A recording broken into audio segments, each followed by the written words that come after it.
soften them up.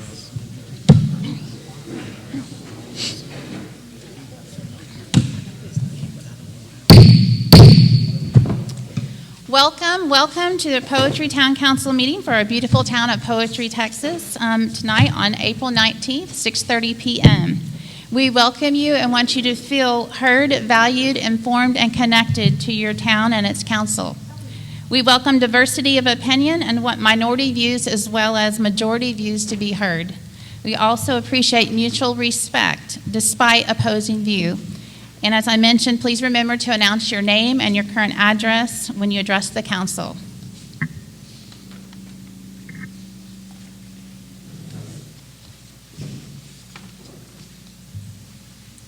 We have Substitute Secretary Evie Anderson here, and she will take roll call. Councilman Mike Jeffy. Here. Councilman Simeon White. Here. Councilman Terry Fowler. Here. Councilman Brian Vinson. Here. Councilman Tom Anderson. Here. And Mayor Taro Sinkovic. Here. Thank you, Evie. Quorum is confirmed. We have with us Pastor Michael Munu. He's here to lead us in the Pledge of Allegiance and remain standing for the prayer. Good evening. Thank you for standing. Let's face the American flag. I pledge allegiance to the flag of the United States of America and to the republic for which it stands, one nation, under God, indivisible, with liberty and justice for all. Let's bow our heads. Father, we just thank you for this town. We thank you for these wonderful people. Thank you for these leaders in our town. Lord, we just ask right now your blessing over our meeting tonight. We thank you that your word says in Nehemiah 2:8 that the good hand of the Lord is upon us. So, Father, we just pray your peace over this meeting, your peace over our town, over our community. And we thank you, Lord, for your hand of blessing in Jesus' name. And everyone said, Amen. Amen. You may be seated. Thank you, Pastor.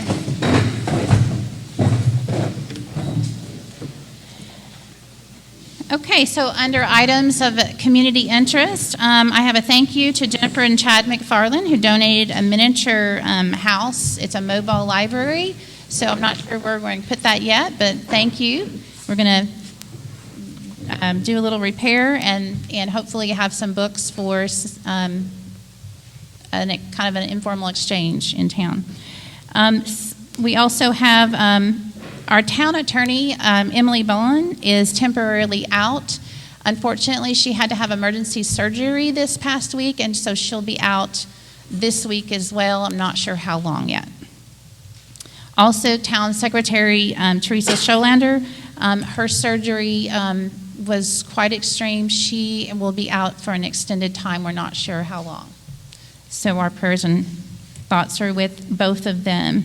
We do have a community event this Saturday, April 23rd. The town-sponsored cleanup, 7 a.m. to 7 p.m. Dumpsters at the campground church parking lot. We'll have it manned. You show a water bill or utility or identification, just saying we just don't want people from Balk Springs showing up. So it can be just someone in the area. And the idea is to kind of clean up the roadways. If you see mattresses out on the roadways, that's welcome too. You'll see the list of things that are and are not acceptable. So thank you to our vendors who are donating the dumpsters for that. So it looks like the weather might cooperate, so we just encourage folks to get out and let's clean up poetry and keep it beautiful. We also have a community event where new cottage businesses can sign up for free, a free farmers market. Under the pavilion, we have Ryder Grimes, poetry musician, to perform, and that is Saturday, May 8th at the Poetry Plaza. There's a petting zoo and free hay rides. Okay, under G, reports, the financial report for March 2022. We have beginning bank balance on March the 1st was $22,175.11. And the ending bank balance was $39,765.01. We did have our first quarter franchise fees. Encore franchise fee was $5,502.44. FEC franchise fees, the first quarter. Now, this is December, January, February, so it's not like officially first quarter, but we are receiving that the end of the first quarter. So it's not your traditional first quarter, but just for clarification, it is our first payment for this first quarter. So that is $14,609.28. We had some expenses, mainly office supplies, stamps. We paid out, we did have both the Kaufman County and, now Kaufman County, I haven't heard back from, made a phone call on that $500 project for the limb cleanup from this winter storm. We do have, I believe, $300 left from that. We just basically had to pay for the fuel costs and on that and a few other, so I think we have still some money in escrow in that. I'm waiting to hear back from them on that. Then also Hunt County, similarly, there's some retainer on that as well. They did clean those limbs up. This might be kind of fun. Hunt County cleaned it up first, and then Kaufman was behind, so we might have a little competition going, I don't know. But they both did do the cleanup, and we're appreciative so that is our franchise fees at work for that. So we, newsletter printing, our cyber liability insurance, $22.45. So we had a net increase, thankfully. So our total deposits were $111.72. Okay, so under item 2, was there any questions on any of that? Okay. I just wanted to know generally how the payment worked for the limb cleanup, because it seemed odd that both of them were the same price and both exactly $500. So I imagine they round up, or that's how much we had in escrow. We voted to approve that, and then so that was just a standard. We gave them both $500 to begin the escrow account. So were they able to finish, you said, for the storm limb cleanup, did they just clean up those, or did they cut extra limbs? So they cut the limbs that we designated when you guys, the council members, all went out and ranked the roads. Now, I did have one road that I received an email on. It was a widow who could not clean up. It was in front of her property, not on her property, but in front, and that got missed in one of the calculations. So we did make sure that got picked up, and they shredded those in their mulcher machines. And but we have apparently some leftover funds, because it was basically pretty minimal cost involved. Well, that's great. And is there any way for us to look at where they cleaned up the limbs so that I can at least kind of keep track of? Well, remember, where we it's good, where gave it's them bad? the map. Right. So, that 500, did it get everything done, or Well, part of it, and now it's partially done, and in some places it is? Do we need to refresh the escrow? Well, I'll be working on another project sheet for potholes, since they do limb repair in the winter, and then they do pothole when it starts getting warmer. And so I'll put in a project sheet, and then it goes to their commissioner, and then once they have an estimate of what that might cost, then we bring it back to the council, and then you would vote on it. Remember, we already voted on the $500 one, but that's kind of getting in more deep here than just the report. So True. Okay. Yeah, that answers most of the questions. Okay. It probably doesn't need to be moved to regular agenda. Okay. Yeah, we'll probably address that next council meeting. Okay, number 2, on map clarifications, we have guest Dorothy Dillon, GIS, to speak toward that. Is this on? Yeah. Okay, there's really not a whole bunch to tell. After the mistake was brought to my attention, I have been working on it, and I have an appointment on Thursday to meet with Grady, and we're going to have it. It'll be on the website, and everything will be up and corrected. What can you clarify for us, Dorothy? What, I'm out of context here. What mistake or what? I know Did it do with some of the boundaries it being was off? brought to my attention that Holly Lane, it didn't reach where it was originally approved. And so that's on me So Grady Ewing is the GIS. for Hunt County For appraisal. Hunt County, and that's in Hunt County. So it's basically a measurement, and then they're going to meet on Thursday and correct it. It's. I'm going to have it, I'll hope to have it corrected before I meet him. Uh-huh. And then that way he can just take my data and include it and run it. So what is the correction? Is it going to where the CAD line currently sits, or is the CAD line moving to the map that we've been using? The map that was approved by the judge in August of 2020. No, November 2020. No, correct. November 2020. There was, it was approved to go to the judge, and then in November, after the vote, it was approved for the subtraction on 986. But with all of that, addition, subtraction, I missed a part of Holly Lane, but I got to go put that back. So is the CAD map wrong or our map wrong? My map's wrong. Okay. No, the CAD But map. the The big map is correct. is correct. The CAD map online is incorrect because it was based on what Dorothy gave What I him. gave him. Is that right? Yes. Okay. Because So what's our map- online matches what Hunt County has. What Hunt County has is what I sent him. I missed that one piece. So the map that's on the city website is the correct map? It is almost correct. Okay. Holly So- Lane is wrong. So Well, our map shows it continuing. CAD's the one that showed it short on Holly Creek. Yeah, Dorothy, the big map that we have that we bring sometimes, that map is correct. Is that? That is That's correct. correct. And Okay. that's this map. Because And that's that's what that was map. approved by the judge originally before the vote in November. Right. And then after the November election, when y'all went back to court, we had to cut off 986. The And truncated. then that yeah. one was the one that is correct because it's got the cutoff, but it has all of Holly Lane. But Okay. the surveys from I can't Stove- talk about the surveys. Well, they'll support it because that's what we have to go off of, right?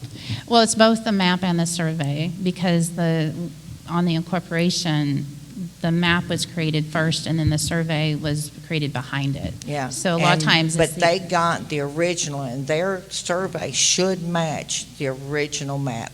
Now, I don't know about the subtraction down on 986, but I'm not with the And survey it is a very company. complicated thing. So when you look at her, she's got 6 layers on the GIS map. So, I mean, it's easy to make a smaller error. Yeah, And so that's not this- the issue. yeah.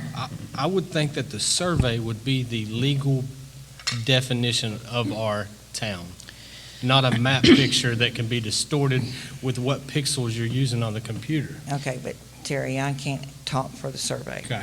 Okay, I'm not. I did, the I did, surveyor. on that note, I know this is on map clarification, I did talk with the Stovall Survey, who was the survey company who did it, and I know someone had a copy, I think maybe our last meeting, that had some incorrect information, and they sent it back to me, and it was all correct, so I'm not sure where that incorrect one came from, but what they sent back to me was the correct one.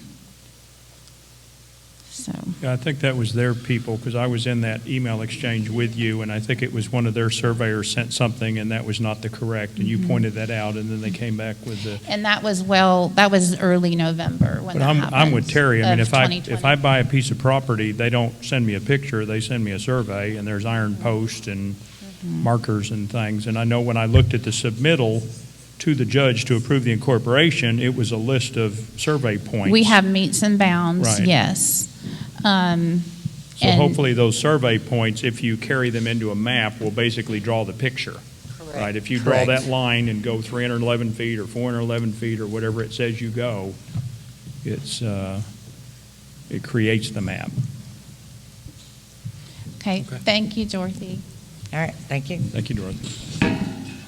Okay, number 3, Planning and Zoning Report, Catherine Hartwick, Chairwoman. Thanks for getting my name right, I appreciate it. Catherine Hardwick, 9988 County Road 2430. County Road 2430. I had hoped to send all of the council members an update on where we are. However, I have been out of internet for a week. As of 11:45 this morning, I'm back on line, and hopefully we will have something for your perusal so you can see where we are. We are not finished. We have a lot of definitions to go through, but we'd like to get you up to speed with where we are so we can proceed to the next stage, which should be a workshop. That's where we are right now, and I apologize. I will tell you that I have survived 7 days with no internet. It's a blessing. I just kept playing in the yard. It was fine. It's nice Anyway, weather. I apologize that we don't have that to you yet, because I really had intended to have it to you before this meeting. Tell them what we do have, just so they know what to expect. We in the email. have a chart of all the different possibilities of businesses, home layouts, yard usage, all of that kind of stuff. And we're working through the definitions right now so that it makes sense. And Councilmember White has been awesome as far as tech support and getting all of the details lined up. It's a big project. We're very close. Some topics come up, and it requires a lot of conversation, a lot of working through the what if. We try to look, down the road 10 years. We try to think about what this is going to say to the next council, and the council after that, and the council after that. But it's going to be a fluid document. So hopefully we will have something to you within the next 2 weeks. So Catherine, are you guys focused on the town proper, or are you also looking at the ETJ as you lay out these definitions and things? Our town does not have any jurisdiction over the ETJ. Okay. We look at it, we consider it. We especially consider properties that have frontage and then big back spaces behind them. But we don't have control as a town over what happens in the ETJ, only what happens in the city limits. Now, for developments, for properties, I believe you can have some say. Isn't that correct? Zoning Well, versus plating. For platting, you can have some For say. platting, Isn't that we can correct? put in our guidelines, Mhm. and we will. Mhm. We're going to be falling back a lot on what Hunt County wants to do and Kaufman County wants to do in their jurisdictions. So far, it looks to me like both counties are more than happy to work with us and direct people to us, and they're not going to try and pull the rug out from under us. They're happy for us to take over as much as we can and take it off their plates. So that's pretty much where we are right now. Well, I would think it's kind of an interesting effort for the team, because I haven't looked at the map, but there aren't a lot of people in the town of Poetry whose entire property is in the town of Poetry, right? Everybody has sort of a little bit in the town. So if we do a Absolutely. P&Z something, we're going to say, okay, so your front yard is zoned whatever, the rest of your property is whatever you want it to be. It's going to be a little bit strange. So I called TML on that today. I didn't know where this fits, but you're asking. TML doesn't have an opinion yet. They will, because he said that's going to be extremely difficult to zone the front yard and that not be carried into the backyard. So I told him our difficulties with the setbacks and all that, and he said that he would have to get us an official opinion if P&Z could be enforced into a contiguous property that touches the city limit. Boy, that's going to be an ugly meeting. Well, and that's part of it, is that we understand the general population because we're part of it. And, I don't want you to tell me what to do on my back quarter. But as a town, we have certain things that we would like to see going forward. Think of this as, this is how we would like Poetry to look like, and we would hope that eventually someday all those back parts, all those ETJ parts are going to want to join us, because we're going to protect the rurality. I think I made that word up. The rurality of our town. And that's what we're looking for. There's going to be a lot of challenges in the future, I predict, and they're going to come to the council. So what we try to keep in our head all the way through is this something we actually have jurisdiction over? Is this something that's going to blow back in our face later? If we don't touch that, if we don't talk about that, even though we know we don't want it, is that going to come back and bite us? So there's a lot of pieces to this puzzle to figure out, and that's really what's taken us so long. Your question is perfect, because when we started, we didn't know the answer.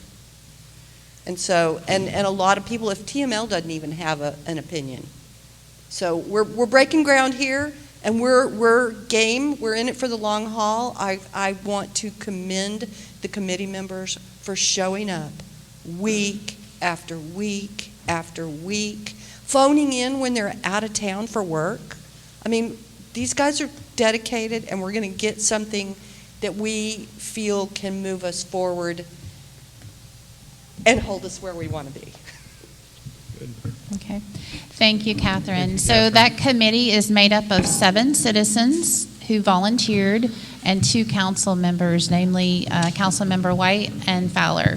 So they are working very diligently, and you're basing a lot of the business thing off of Caddo Mills, is that correct? We have taken Caddo Mills' comprehensive plan and revised it. They're very much interested in bringing in development. We are not. So in a lot of places, we're just having to flip it. You know, they want that, we don't. So it's a line item thing, and there's a lot of lines. Thank you, Catherine. Okay, number 4, Emergency Management Training Report. Tom Anderson, Mayor Pro Tem. The mayor and I have been to several meetings and courses, and I guess before I get into it, I'd point out this isn't just an esoteric exercise. It's very important if we have a major incident, such as a major fire, a major tornado, anything like that that causes a lot of damage and puts a lot of lives at risk. There are certain places we can go to get assistance, both at the local, the regional, state, national level. But there's very discrete processes for doing that, and you have to know what they are. And then on top of it there's money, federal money available at the end of it for repair and refurbishment and taking care of things. But it has to have been done in a certain way to be able to qualify for the money. So it seems like we're doing something that we don't have a direct need for, but when it does occur, we'll need it.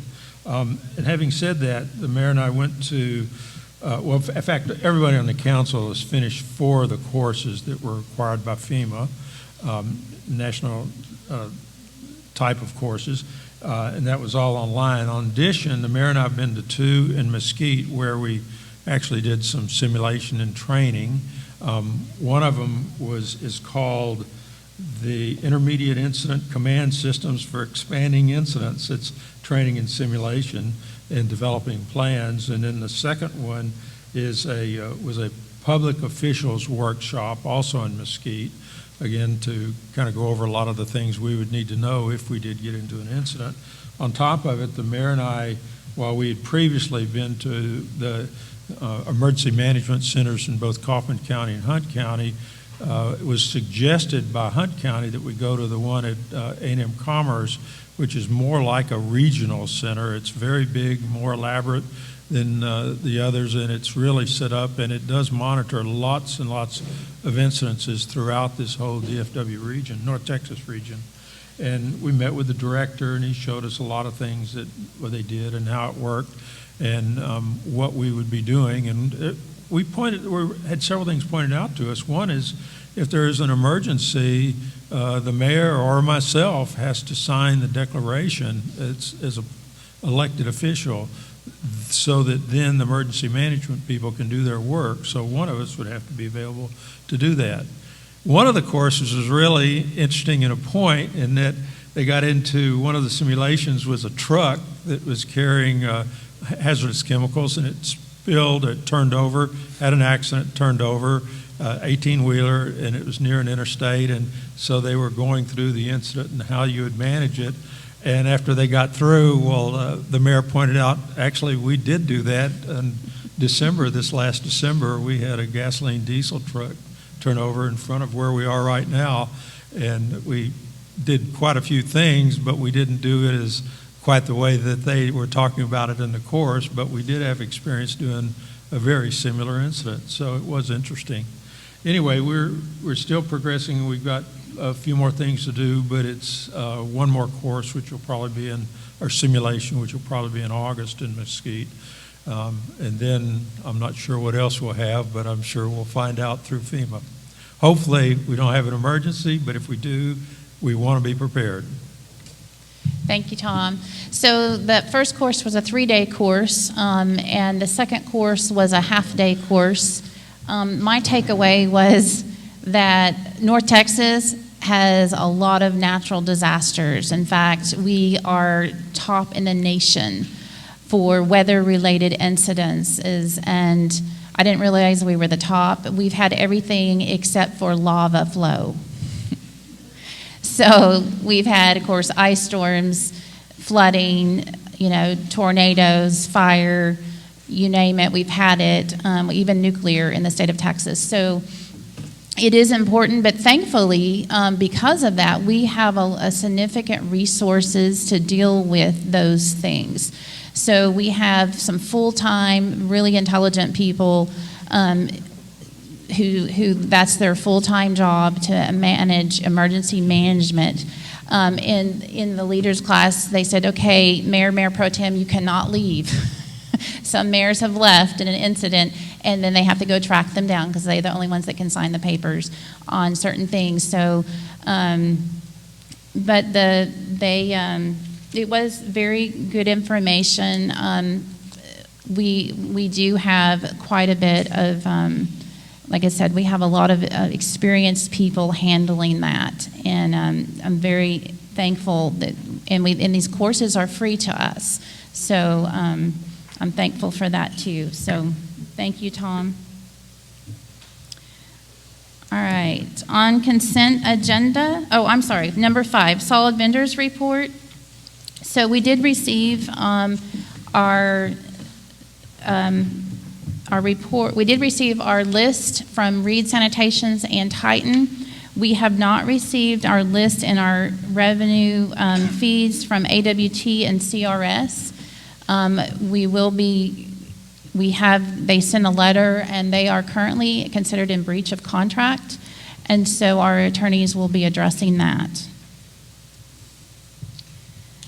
Number H, consent agenda.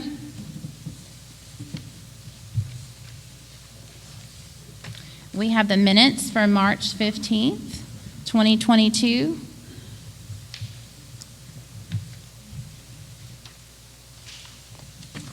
There's no comments. I move we accept them. Okay. Second. Okay. So that has been, a motion's been made and seconded by Vinson that we move to accept the minutes for the March 15th regular town council meeting. All those in favor? And that passes unanimously. Moving on to the regular agenda. Number 1, discuss the complaints from citizens regarding the speed on Highway 986 and possible solutions. Over the last 4 years or so, I've received, just random complaints, but it's had an uptick lately. Not sure why. We have, let's see. We've had Barbara Hendricks was one of them. She lives across away from the school. She was planning on being here tonight. She said she can't. There's a family emergency or something. But her quote was kind of humorous. That's why I remember it. She said she has to take her life in her own hands to go check the mail, which is across the street. And she said that she's like, Lord help me if I ever trip. And so she's very concerned about that. I know Dorothy Dillon, who was here earlier, has to also cross the street to check the mail, and she's commented over 4 years it's a problem. And then we've had several, I just kind of put it out there on Nextdoor, just kind of gauge where it is.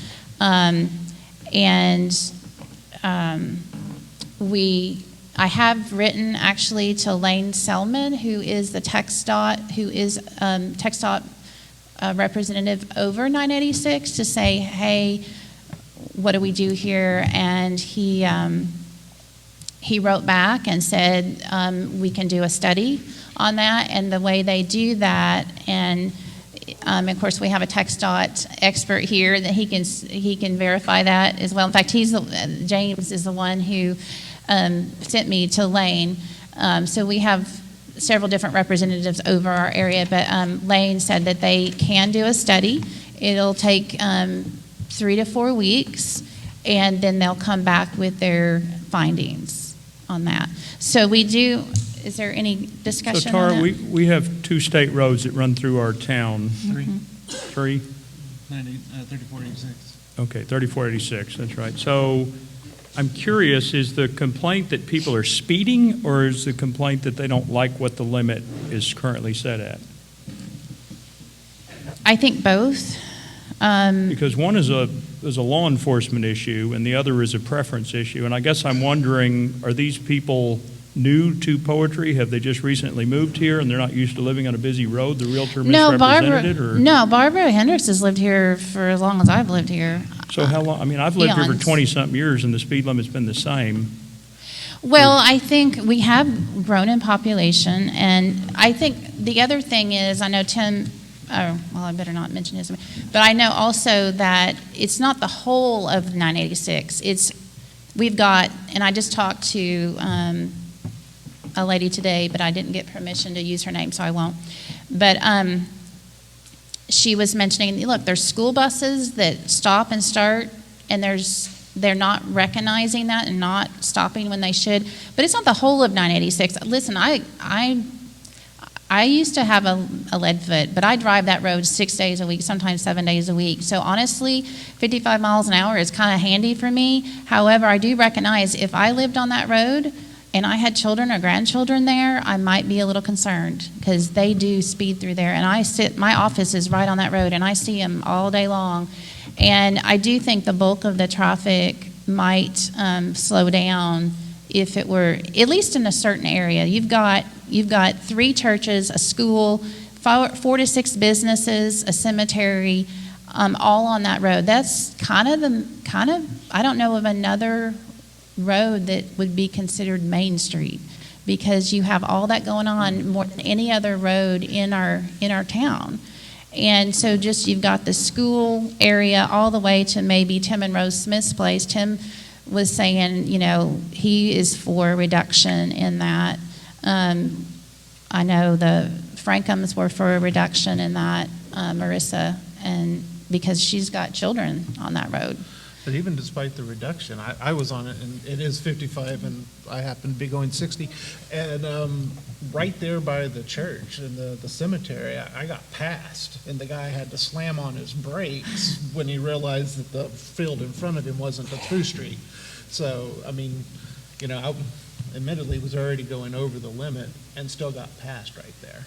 Well, and I think if we were successful at lowering the speed limit, you're still going to have people that aren't going to pay attention to the speed limit. So I'm not sure You that always that's... have that. But the bulk of people, and probably Mr. Atkinson could speak to that, but the bulk of, if you're speeding, I mean, I'm confess, I used to be a lead foot. But the bulk of the people, if you're posted at 55, they're going to be going 60. The majority of your people. And then you're going to have those who don't care, and they're going to be going 80. And I hear them daily. There's a motorcycle that loves that road, and there's a really hot rod car that, like, every night about 8 or 9 o'clock is like going at least 80. And I'm hearing it, and I'm like, okay, that's not peaceful and quiet. But, if you got kids trying to go to bed, I know there are quite a few residences. Like I said, there's a lot of delivery trucks that are speeding through there. We have a lot more Amazon Prime trucks. We have, like I said, we do have a school bus that goes through there. And so I just think we need to, and of course, it's not going to cost us anything, right, James? the TxDOT study doesn't cost us anything, so, they can come back and tell us what they think. Well, so my closing comments would be, one, I think we need to be careful about taking anonymous complaints. I think especially if we're going to take action on something, people need to be willing to stand up and give their name and say who they are. I don't think it's, because it could be one of us making it up. I think the second thing is, I'm going to keep saying over and over, if you moved here expecting poetry to change to conform to your standards, you moved here under false pretenses, right? So you don't buy land on a highway and then complain about the fact that you live on a highway. And then the final thing would be, I could make an argument that County Road 2426 carries a lot more traffic than 986 on the weeks that Poetry Springs is having a lot of activities, because I personally watch hundreds and hundreds and hundreds and hundreds of cars and trucks and caterers and limousines and buses go by my corner. And the speed limit there is 35, though. No, it's not. I don't believe it is. I It think is posted 35. I don't think there's any speed limit On the- signs anywhere On the out there. county roads, it's Actually, 30. Mike, yeah, we had, on 2434, we did have people speeding, and I asked the sheriff, and he said it's 35 Yeah. on county roads unless it's marked differently. Yeah. So this was, a deputy sheriff from Hunt County told me that. Well, and again, and we have the issue of enforcement. I think I do think it's a good idea, and I know when I was part of poetry school, we had some fathers that were constables and JPs and things. It would make it a point to be out there in the mornings and afternoons running traffic. And that it was Barbara Hendricks who called TxDOT to try and get that school zone turning lane in there. Right. She would walk her granddaughter over to the school and have trouble doing so safely. And so she did get that. She said, I called them she was able to finally get in contact with the right person to get that school zone in there. And so she's very happy about that. But when I said it was, we had several people, like I said, Marissa Frankham, Barbara Hendricks, Tim Smith, they all were at least willing to entertain the idea of, we need to look at this, because that is the hub of our town. You may or may not agree with it, but it does have 3 churches, a cemetery, a school, and about 4 to 6 businesses. That's more than any other that I can think of in town. So we do have some Well, I citizens. did want to ask real quick, since we have TxDOT here, an expert among us, I did want to ask some of the effects that a reduction in speed limit may have, since that's what we're considering, it looks like, which I didn't know that was on the table. I thought it would be more of enforcement. But what are some of the consequences of doing that? Because my thought on that initially is a reduction of speed limit would also reduce the through trucks that are coming through there trying to take a shortcut, like the one that turned over and spilled on the turn. Well, that was 1565. Right, Yeah. but I'm saying as a general principle, and, we could look at 1565 too. I've heard the same complaints as I was going door to door there. Lots of people mention that, and, probably needs discussion. If we're willing to discuss 986, 1565, it's the next logical road to look at. But would that cut down on through trucks? And also, would a lower speed limit encourage less traffic, and then would it make it a less primary road? Would we look at changing the growth patterns if you changed the speed limit of a central road like that? Are there any effects that we need to consider like that? Good afternoon. I'm glad to be here to speak to you all today on behalf of TxDOT. To answer your question, I don't believe that there's a lot of information that can support that question. If the city wanted to really look at it as a safety aspect, I don't think that there would be any issue with it reducing traffic through that main artery through the city. If you have that many pedestrians crossing the road, it is something that you would want TxDOT to look at, to just study the speed. Let's just let them look at it, let them study the speed, see what comes back, and then it's up to the council to kind of make that decision from there. Just real quick, I can read your badge, but for the benefit of other people, could you introduce yourself and what you do? Oh, yeah, I'm James Atkins. I'm the area engineer for Hunt and Rains County. The one thing about y'all's town is you're split between the Kaufman area office and the Greenville area office. So 1565 would be kind of my jurisdiction, right around where the 18-wheeler spill happened. But 986 would be Lane Selman's jurisdiction. So he'll be talking on item 2 Okay, as well, yes, but we yes, called him the up signs. because, yeah. But yes, again, I would just, if safety is the issue, and if that's something that you want to look into with people crossing the street and the speed, the study would be a good way to go. And then, from there, you all can take a look at it and, make the decision from there. Thank you. What's a typical study consist of? Just rating the speed, the quantity of cars? They'll look at we have an average number of vehicles right now that we think is on 986. Okay. What'll happen is they will come out, take a look at the number of vehicles, number of heavy trucks that come through there, look at the speed that they're doing. Normally they go off of the 82nd percentile, which is pretty much anytime we build a new road, we want to look at what the cars are actually doing, and then if it's, say you have 100 cars going out there, whatever that 82nd car is doing, whatever that speed is they're doing, that's normally what we post the speed as. So follow up on that. Nothing's changed on that road in 20 years besides one business was added in 10 years ago. So is there some kind of base numbers that obviously that TxDOT uses that says it's acceptable for this many cars to go this speed? Yeah. Because there's not an increase of driveways that people were turning into. Maybe it's negligible, right? So 10 years ago there was a business added. I think What business are you referring to? The poultry storage. I mean, how long has that been there? 15 years max? Yeah. So- Well, and then our business opened 4 years ago. Well, it was open 20 years ago too. Yeah. It was right there. Yeah, so that's negligible. So, and everybody's had an increase in delivery truck drivers, pulling But off what- the road. So I guess, is there some kind of chart or number that y'all use for the amount of traffic that can travel down this road that may be different from 20 years ago? Yeah, they do traffic studies. If they did a traffic study maybe 20 years ago, it may be time to relook at those numbers. That's why I asked the mayor to go ahead and reach out to Lane Selman. He can go back and pull out the numbers that they did have and say, okay, well, yeah, this is kind of, the area is changing. Even though I know you just said nothing is changing, he could say, well, Well, there's more cars, but I want to know if there's a limit. So this road will support X cars.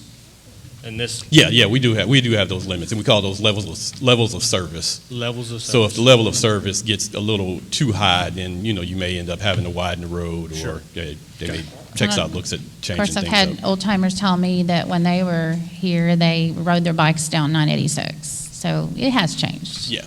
It has. Well, what does the study entail? Is it the putting the rubber things out in the road? And Yeah, for us, we may use the little rubber monitors or counters.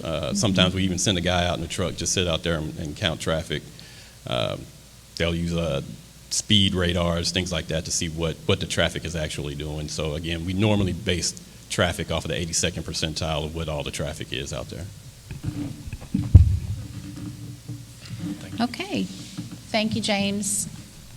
Any other questions? We have some citizens that have signed up to speak. Kenzie Salisbury.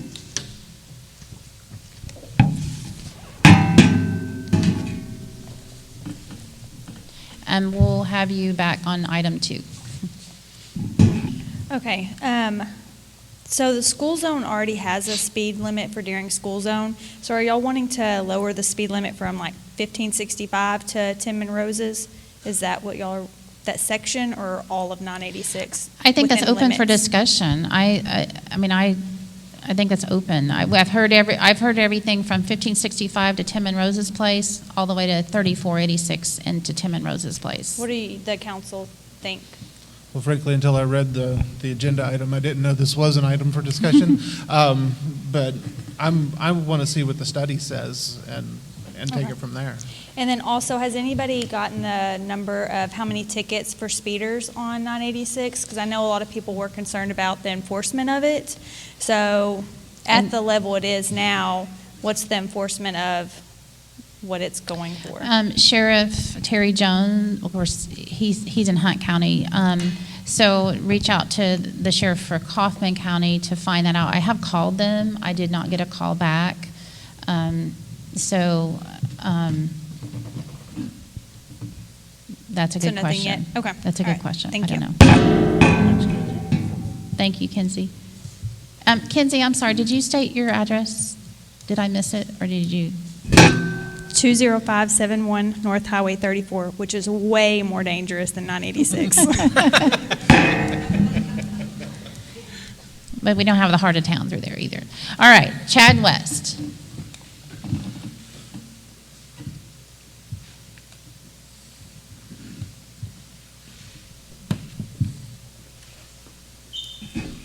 Chad West, 19370 FM 986. You make mention of the next door post. Is that post still currently up? No, it's not. Why? It served its purpose. Do you understand that as a public official, reaching out in a public forum and then deleting it can bring problems? Because you mentioned that there are 3 people, I guess your definition of several, but there were 15 other names on there that voted no. Well, it turned ugly, so I didn't think it was healthy for our town to have ugly, so I You just mean it turned ugly when deleted. you addressed citizens and called them low class? No, you know what, I'm not gonna go with personal attacks, so I'm just gonna, it got ugly and personal, and so, you know what, that's not healthy for anyone. All right, so for the record, you deleted the post. I did, Thank you. yeah. All right, that had nothing to do with, Shelley Smith.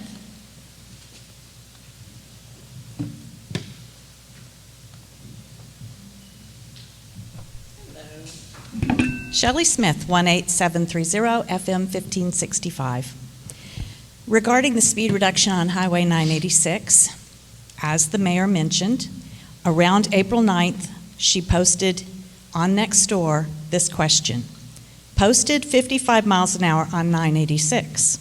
Too fast from Main Street? Anyone interested in seeing the speed limit be reduced from 55 miles an hour dash question mark in the heart of poetry? I would like to hear from those who actually live or work on 986 especially. Because this post was later removed and or deleted, I would like the board to know that the responses were overwhelmingly in favor of leaving the speed limit as it is. And Shelley, because of your personal attack is why I deleted the post. So I just want that to be known. I did not do a personal attack? Yes. I did not you post did. where that was. I just thought it was something that people would want to look at. It was petty. All right, Chad McFarland.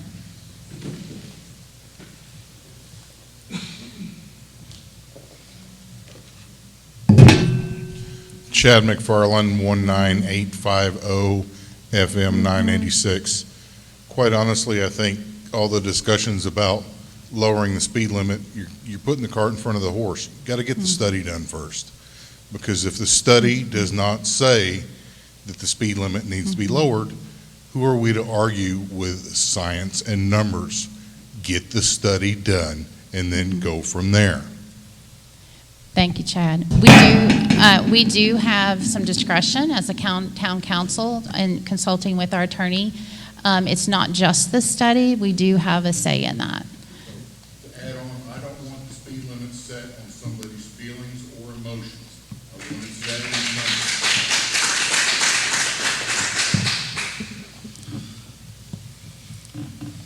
numbers. I've requested those, but I do think it's important for us to discuss it. So I have requested that. That it has been requested. Okay, so Could I get clarity on that? Yeah. What has been requested? I requested from Lane Selman the study for 986 to find some data on that, but the council also has a say in that. So it's not just TxDOT, the council does have a say in that. If that is the heart of town, they have a say. They can say what they, and again, I drive it like 6 days a week, but I don't live on the road. So I'm just trying to look out for those who do have children or grandchildren on that road. We want to be considerate of those. So, Tara, I have a a concern with something you just said. So you said you have, on your own, requested the study be done by TxDOT? And there's no charge to that. No, I understand, but our governmental body is that you are a weak mayor, and that it's the desire of the council. And so I wonder if that shouldn't be run back through the council so that, because I think there's things that happen that we're not aware of, and I think the council should take responsibility for things like that, so. Well, and actually, when I requested this agenda item, Emily did further. Emily wrote an ordinance to reduce, and I said, whoa, time out. Let's get the study done. So I appreciate your comment. She took it one step further, so I'm like, no, we need to just talk about it, and then let's find out what the study says, and obviously, there are people who want to know what the study is, but no, I see your point, but, you know, it was a quick email, and, You know, I think the intentions are good, but, you know, I wonder sometimes, not so much for this council that's sitting, but for future councils, you know, if we set a precedent that we can sort of go off and represent the town individually as a council member, as a mayor, as whomever, you know, if we're doing something that most of us like, that's a good thing. If we're doing something most of us don't like, that could be a bad thing. So my encouragement would be that we bring that stuff to the council votes on it. I don't think you would meet with any kind of vehement disagreement, but personally, I would like that to be the wishes of the council. The council would make a motion, pass the motion, and then authorize you or someone to go to TxDOT and require that study. the final decision is in the council, absolutely. This is just data. But you've commissioned work on behalf of the town of Poetry without our even knowledge. I mean, I didn't know. So, actually, that might be good for James to speak to that is, so he basically, I see your point, but it's collecting data. So we're collecting data, and then we bring it back to the council. The council decides what they want to do with it. I understand, but when somebody calls and says, I'm the mayor of a town in Texas, the inclination is probably going to be to take some kind of an action because you have sort of an implied authority. They don't know what governmental body or system we have. So you're correct in that I have very little power unless you guys put me to work. And you put me to work a lot. And it's a tough job. There's very few things that I can do as mayor without the vote of the council. Collecting data is probably one of them. But I see your point. But there's very little that I can do without a vote of the council. But asking for that's my understanding, and that is, like I said, Emily had taken it one step further than I had wanted to, so I'm like, back up, let's get some data. Okay, do we have other public comment? We do, but I think I'd like to get our expert, James Atkins, to speak to, I'm sorry. Oh, wait, we're still on one. We're still on one. Okay, if not, I'd like to make a motion that we commission you to request a traffic study, speed study from TxDOT. I'd like to put that in the form of a motion. Okay. You second it? Okay, so we have a motion by Jaffe and seconded by Benson? Anderson. Yeah. To have a speed study conducted. And all those in favor? And that's 4 to... I'm a no vote. A no vote and abstaining. Okay? Not abstaining, no. A no, okay. Excuse me, Tara. Yes. I believe there's one more speaker for number 1. I have... Patrick Smith. Oh, okay. Patrick, I apologize. Okay. All right, so is that it? Number 2?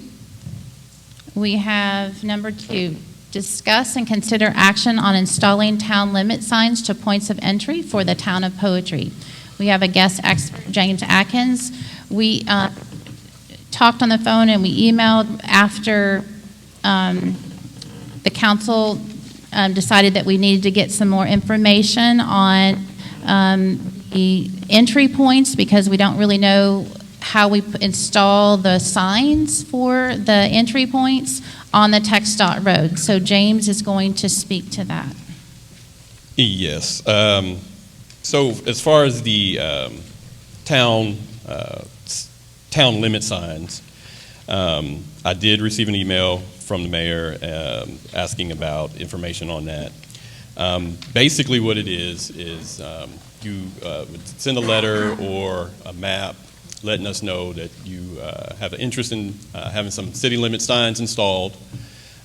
What we ask out of my office, which is the Hunt County side, is that you go stake the location where you, approximate location where you would like to have the sign. TxDOT does have its own standard signs that would say poetry, city limit. I think it has a population number on it also. We can install those. We have the sign. We would get the sign fabricated, install the sign. If there's another sign that you have, we would have to see the dimensions of that sign. We would have to come out, do an inspection, make sure there's no sight distance issues, that's not causing any blockages from anybody driving down the highway. We definitely would have to mark it, do an 811 to make sure there's no utilities where we put the sign, the poles and everything into the ground. And then it's a pretty simple process. We just need to know the location, possibly how many. The map that I did see looked like only one sign's on our jurisdiction side. It looked like the others are on the Kaufman County side. So when you said that you can install those, so we're going, I think the council was looking at several on the county roads, like, I'm not sure, I don't remember the number exactly what we talked about on the county roads, but then on the TxDOT roads, we needed like 3, was it 3 on that map? Mm-hmm. At least 3 roads that might be, I don't know if you normally do 1 on each side or how you normally do that. Is that 1 on each side? Yeah, normally it's 1 on each side. So that would be a total of 6 signs needed on the TxDOT roads. So if we ordered those to be identical to the ones for the CR roads, then how we would get those to you, and then you would put in the pole and take care of that? Yeah, they have to be on a standard pole, a crash-tested pole. Okay. We're not going to let anything go up in our right-of-way that hasn't been crash-tested just for any incidents that may happen. But yeah, we would need to look at the sign, make sure, and there's some standards we have for the signs, just make sure that they're, look at the invoices and look at how they were made, make sure that, if they do get hit or they fall, we can put them back up and they're not going to cause any further damage than when they get hit. We want to see the dimensions so we can make sure that, again, there's no sight distance issues and it doesn't cause any distractions. So I'm not suggesting that we move forward with the signs at this point. It's just topics for discussion. But do you have standards that you guys would apply so that you wouldn't have to look at the invoice? Well, you could say this is the type of sign you could put up. Yeah, we have standards that we look at. So the sample that I sent to you, that was just a mock-up, was that acceptable to you? Right now, what we did, we sent that mock-up to our district office for our traffic safety operations engineer. He's looking at the sign. He'll get back with us and probably here in a couple of days, and we can give you an okay or a thumbs down on it. Okay, and then I think when we talked on the phone, you said something about we need like the map that I kind of, we had talked about last council meeting, and I guess you needed flags or something. Yeah, if you just that stake was the more location. Specific. Yeah, just stake the location, put a flag or a stake, and just spray paint it and let us know where it's at. We might need a survey for that. Or just a map. So, Tara, can you remind me, because I've slept since then, what is the reason we're putting up signs? Well, we talked about this, and there were several who were for that. Several who? Citizens who spoke that we want entry points, just a few. Remember, we had quite a bit of conversation on that, and then we voted to wait and get TxDOT information on that. So I'm assuming, 6 signs for TxDOT roads, and then does anyone recall how many signs for the other? I think at points of entry, so that we know where our town stops and where it begins. A lot of that for the solid waste vendors, who don't really know. Because it's very different to look at a map and then actually see the sign on the road. Some people aren't good map readers. But in the case of our city, our town, driving past the sign that says you're in poetry doesn't guarantee that everything in front of you is in poetry, right? I mean, the right side of the road might be, the left side wouldn't. So I guess I'm thinking, as I drive in from Burgers and Fries, there's a text dot sign that says poetry. It's been there even before we were an incorporated area. I'm imagining something simple like that just says poetry, as opposed to me, this looks like a wedding invitation. It's like, hey, come live here. It's a cute little town. And I'm not sure where the population, I don't know if that's a number you've calculated or if that's hypothetical or. That was from the TCEQ population estimate. But so those people don't live in the ETJ, they live in the town? That's in the town. Well, then maybe they need to give us a map. So to answer that is, at the top of our map, of course, and we have James here for the text dot roads, but the top of 1565, at that juncture, I think it's the blue house, but it would be nice, I think, to have a sign designate, okay, this is where the town proper begins, and have that demarcation, because there's still a lot of confusion, and I think it would clarify that for a lot of our people, and for delivery drivers, and for all kinds of people. But there's several entry points where that demarcation, and we did have several citizens who spoke to that last time. Do we have anybody who wants to talk to today? We do. Is there any other questions for Mr. Atkins? Thank you. Thank you, James. Thank you, James. Okay, so town limit signs, Kinsey, Salisbury.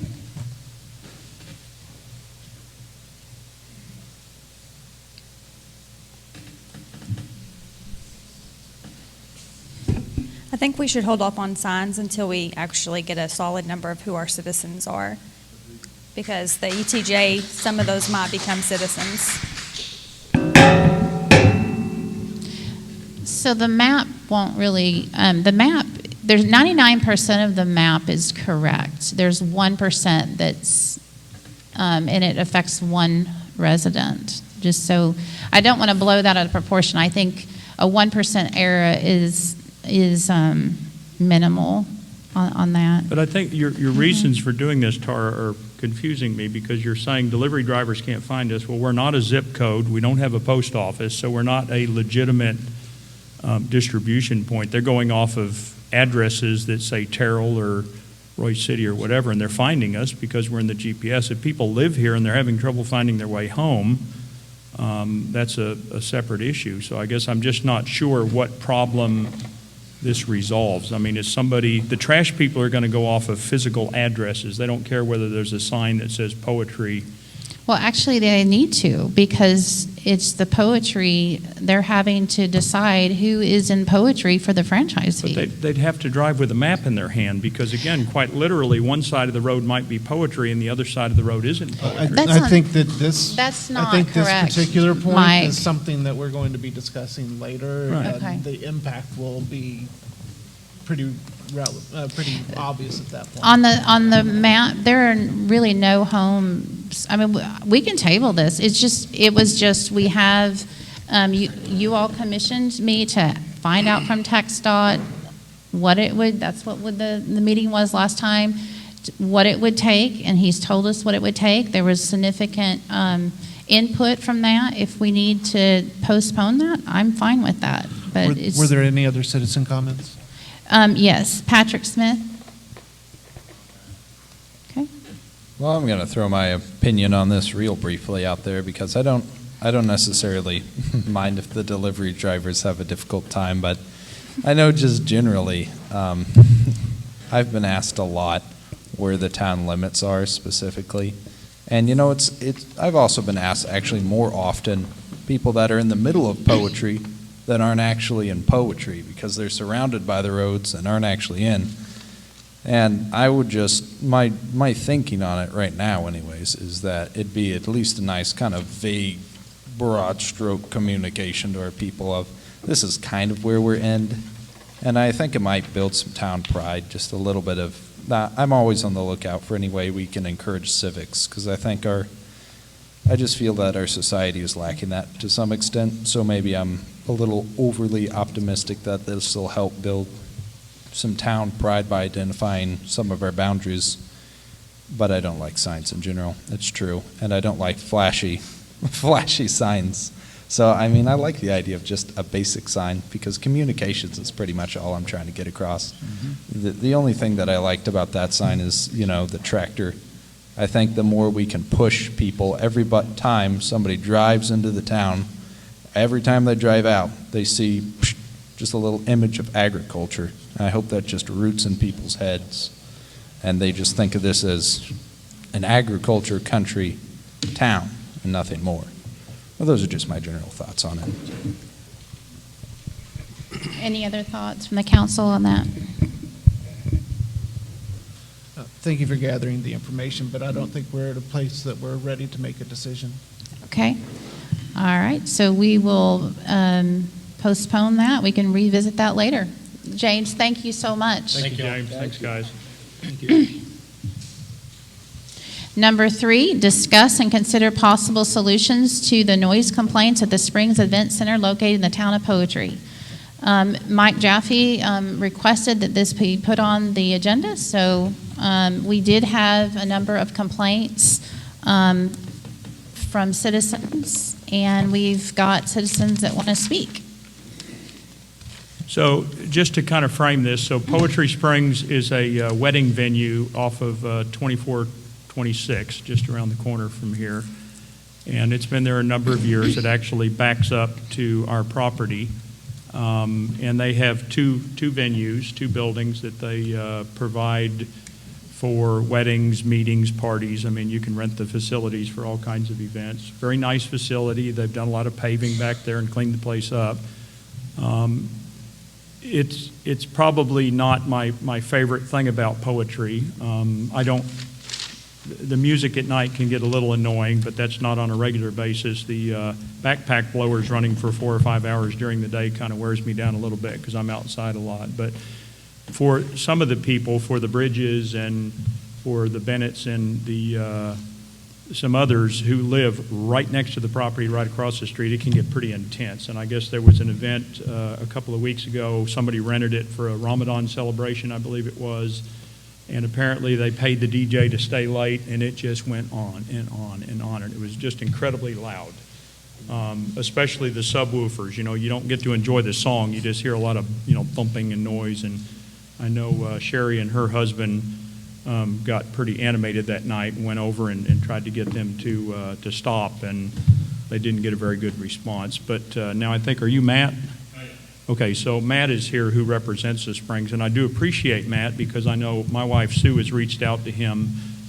We don't know the people on the ground that run the Springs these days. Nicole and her husband were the last ones we knew, but Matt has been very responsive to my wife Sue and seems to be concerned about, being a better neighbor and doing something about this. So we had invited him to come here, and he has signed up to sort of offer whatever comments he has, because I don't think he's, by design, wanting to terrorize the neighbors. I think it's some things that maybe they don't control. Brides and others sort of rent their own bar and rent their own music and all of that, and sometimes they don't follow the rules. And so I think he's But isn't the problem, Mike, that we don't have an ordinance, any kind of noise ordinance? In other words, you said solutions. Isn't one solution to have a noise ordinance? I tried to find that out, and I should have just called Terry. I didn't want to take advantage of the fact that he gave us his cell phone number, but I got to imagine in Texas most counties have a default noise ordinance. I know most of the places I've lived, 10 o'clock is like the demarcation point. After 10 o'clock, you need to start lowering the volume, but it would appear from Sherry and her husband's experience that night, the authorities didn't seem too concerned about it based on what I heard. So I don't know if there's something existing that we could just force enforcement of, or there isn't anything. That's what I'm thinking is we can't be the first city to ever approach this. It's very commonly done. I have talked with the attorneys on that. It's very commonly done, a simple noise ordinance. You leave it at something decibel that's so that you don't damage ear hearing. So it's very commonly done. One of the beautiful things when I did a survey about poetry, it was we like our freedom, but we also like peace and quiet. So now they're intersecting and causing problems. So if we want to be considerate, is our solution even, I think the last couple of years, or I think now you might know this because you live right near there. Has it been worse the last couple of years, or have you noticed? Well, it's not that it's any worse. It's that it used to be that we had a phone number of the person running the facility during the events, and we would call Nicole or her husband and say, hey, it's a little loud. And I mean, within minutes, the volume went down, because he would go tell the DJ, hey, take it down. It's a little bit loud. We don't have that relationship right now. We've recently connected with Matt. I put this on here because I told Greg Bridges, who is one of the people affected by this, that I would. I am not proposing that we start implementing rules and things, because I don't want to, and others out there may not either, want to get caught in these kinds of things when we set them up, right? So now I'm tuning up my tractor late at night, and suddenly there's law enforcement in my driveway, and I'm just like, oh, okay, great.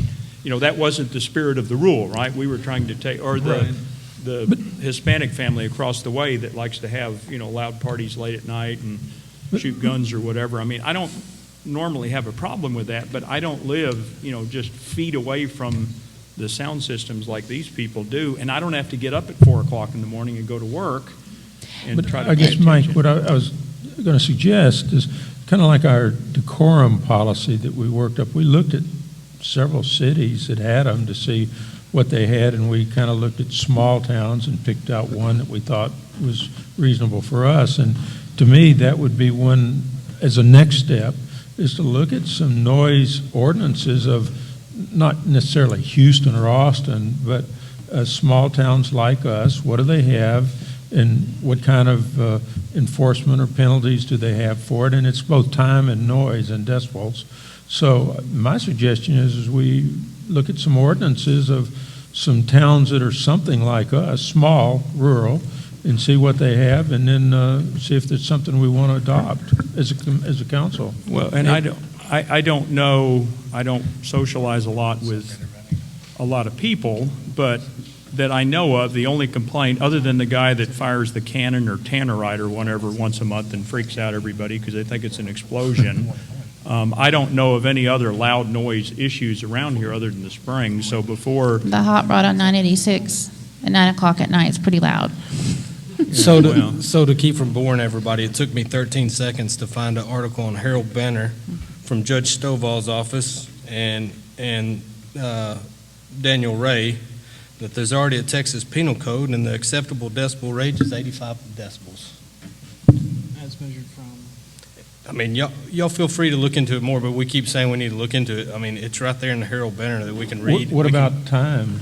Like 10 o'clock at night? I'm just saying there is an acceptable decibel range. So there's something that Daniel Ray and Judge Stovall have already talked about that's reported.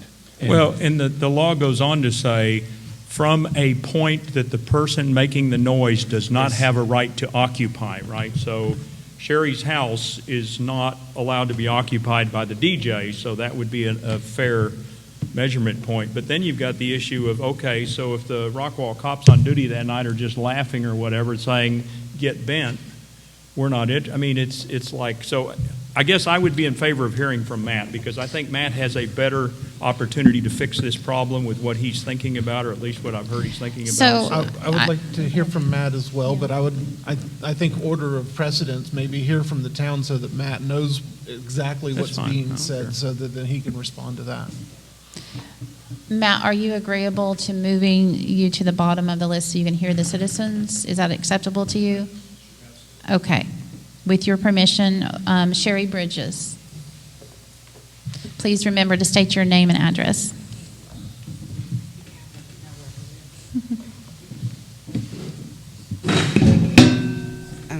I don't typically talk in public, so y'all bear with me, but it's Sherry Bridges, 10216 County Road 2426. I am directly in front of, I believe they call it Poetry Hall now, the Springs wedding venue. It's been there a few years. My husband and I moved out of Rockwall because we could hear the loudspeaker at Lowe's, and we've been here 20 years. Absolutely love our property. We're very disappointed when the wedding center went in. Initially, they did a great job. Nicole and Eric were the managers. They were very, very responsive. Unfortunately, they were let go from the facility for whatever reason. We do have a contact with one of the owners, I believe, Matt, maybe you can correct me on that, who was in charge of construction when it was first being built. We've reached out to him. I did recently hear from Matt. Had never had any contact with him before. Apparently he's the operations director, and he has been willing to listen to our complaints. I actually have a meeting set up tomorrow night with him to go over specifics. And Tara, my husband and I reached out to you and the council because we didn't know if there was anything within the city that would help back us up.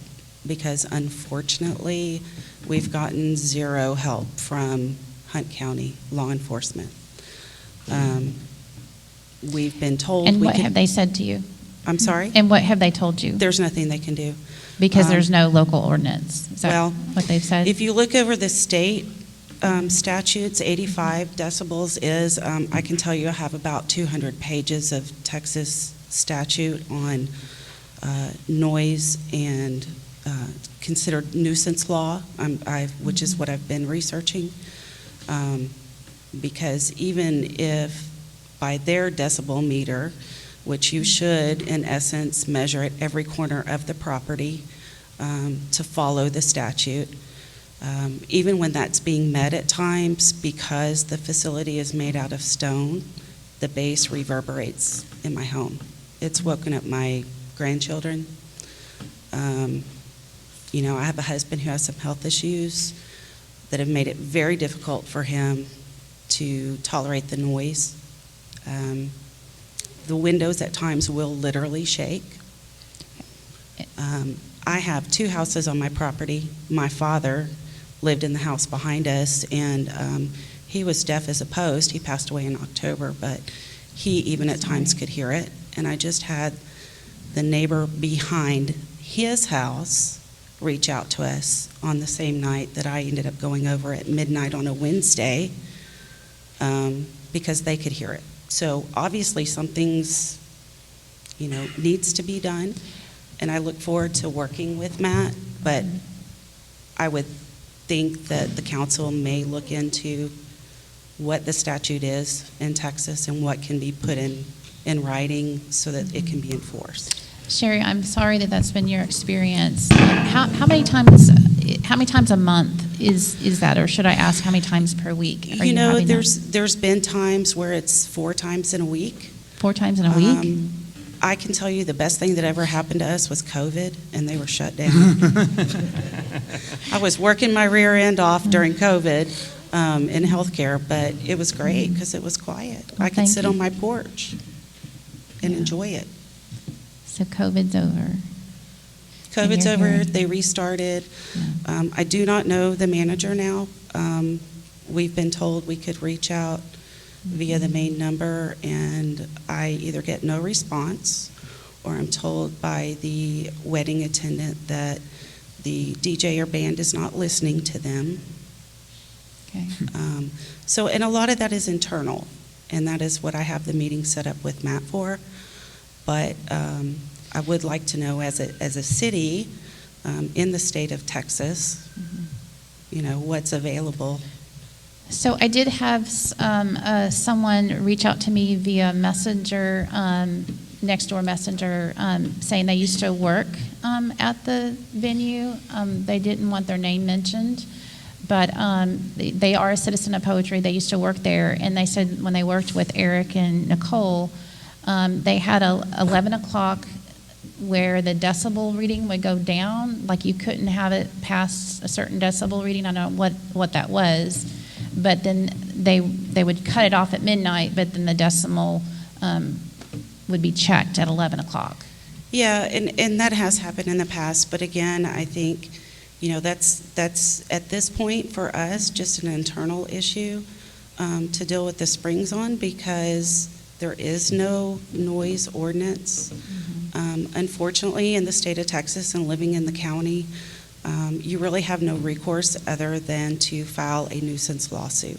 I can't afford an attorney, plain and simple. Well, Have you reached out to the county sheriff? I have probably called. To his cell phone? He's given it to us multiple times. No, I don't have his cell phone. Are you talking about Terry Jones? Terry. Yeah, I do not have his cell We'll phone. get you his cell phone and Okay. see, because some of the deputies don't know. I mean, there's no way they can keep up with every statute and every law, right? So if they told you they didn't, there wasn't nothing they can do, maybe Yeah, start with Terry and see. Okay. I can give would you love his number. He's given out multiple times. In fact, there's probably a card over there with his number on it. And he has said he said just last meeting that he will do whatever he can to help us. But I am glad that you spoke up. And it, again, as I did call the Springs Event Center myself, and I said, look, this is not an attack on a company that's within our jurisdiction. Let's come to the table and see what we can work out. Is there some sort of solution that we can work out? You're a citizen, and we want you to have your experience here in poetry to be the best it can be. So I'm sorry that that's happening. Thank you. Thanks, Sherry. Okay, the next is Kenzie Salisbury.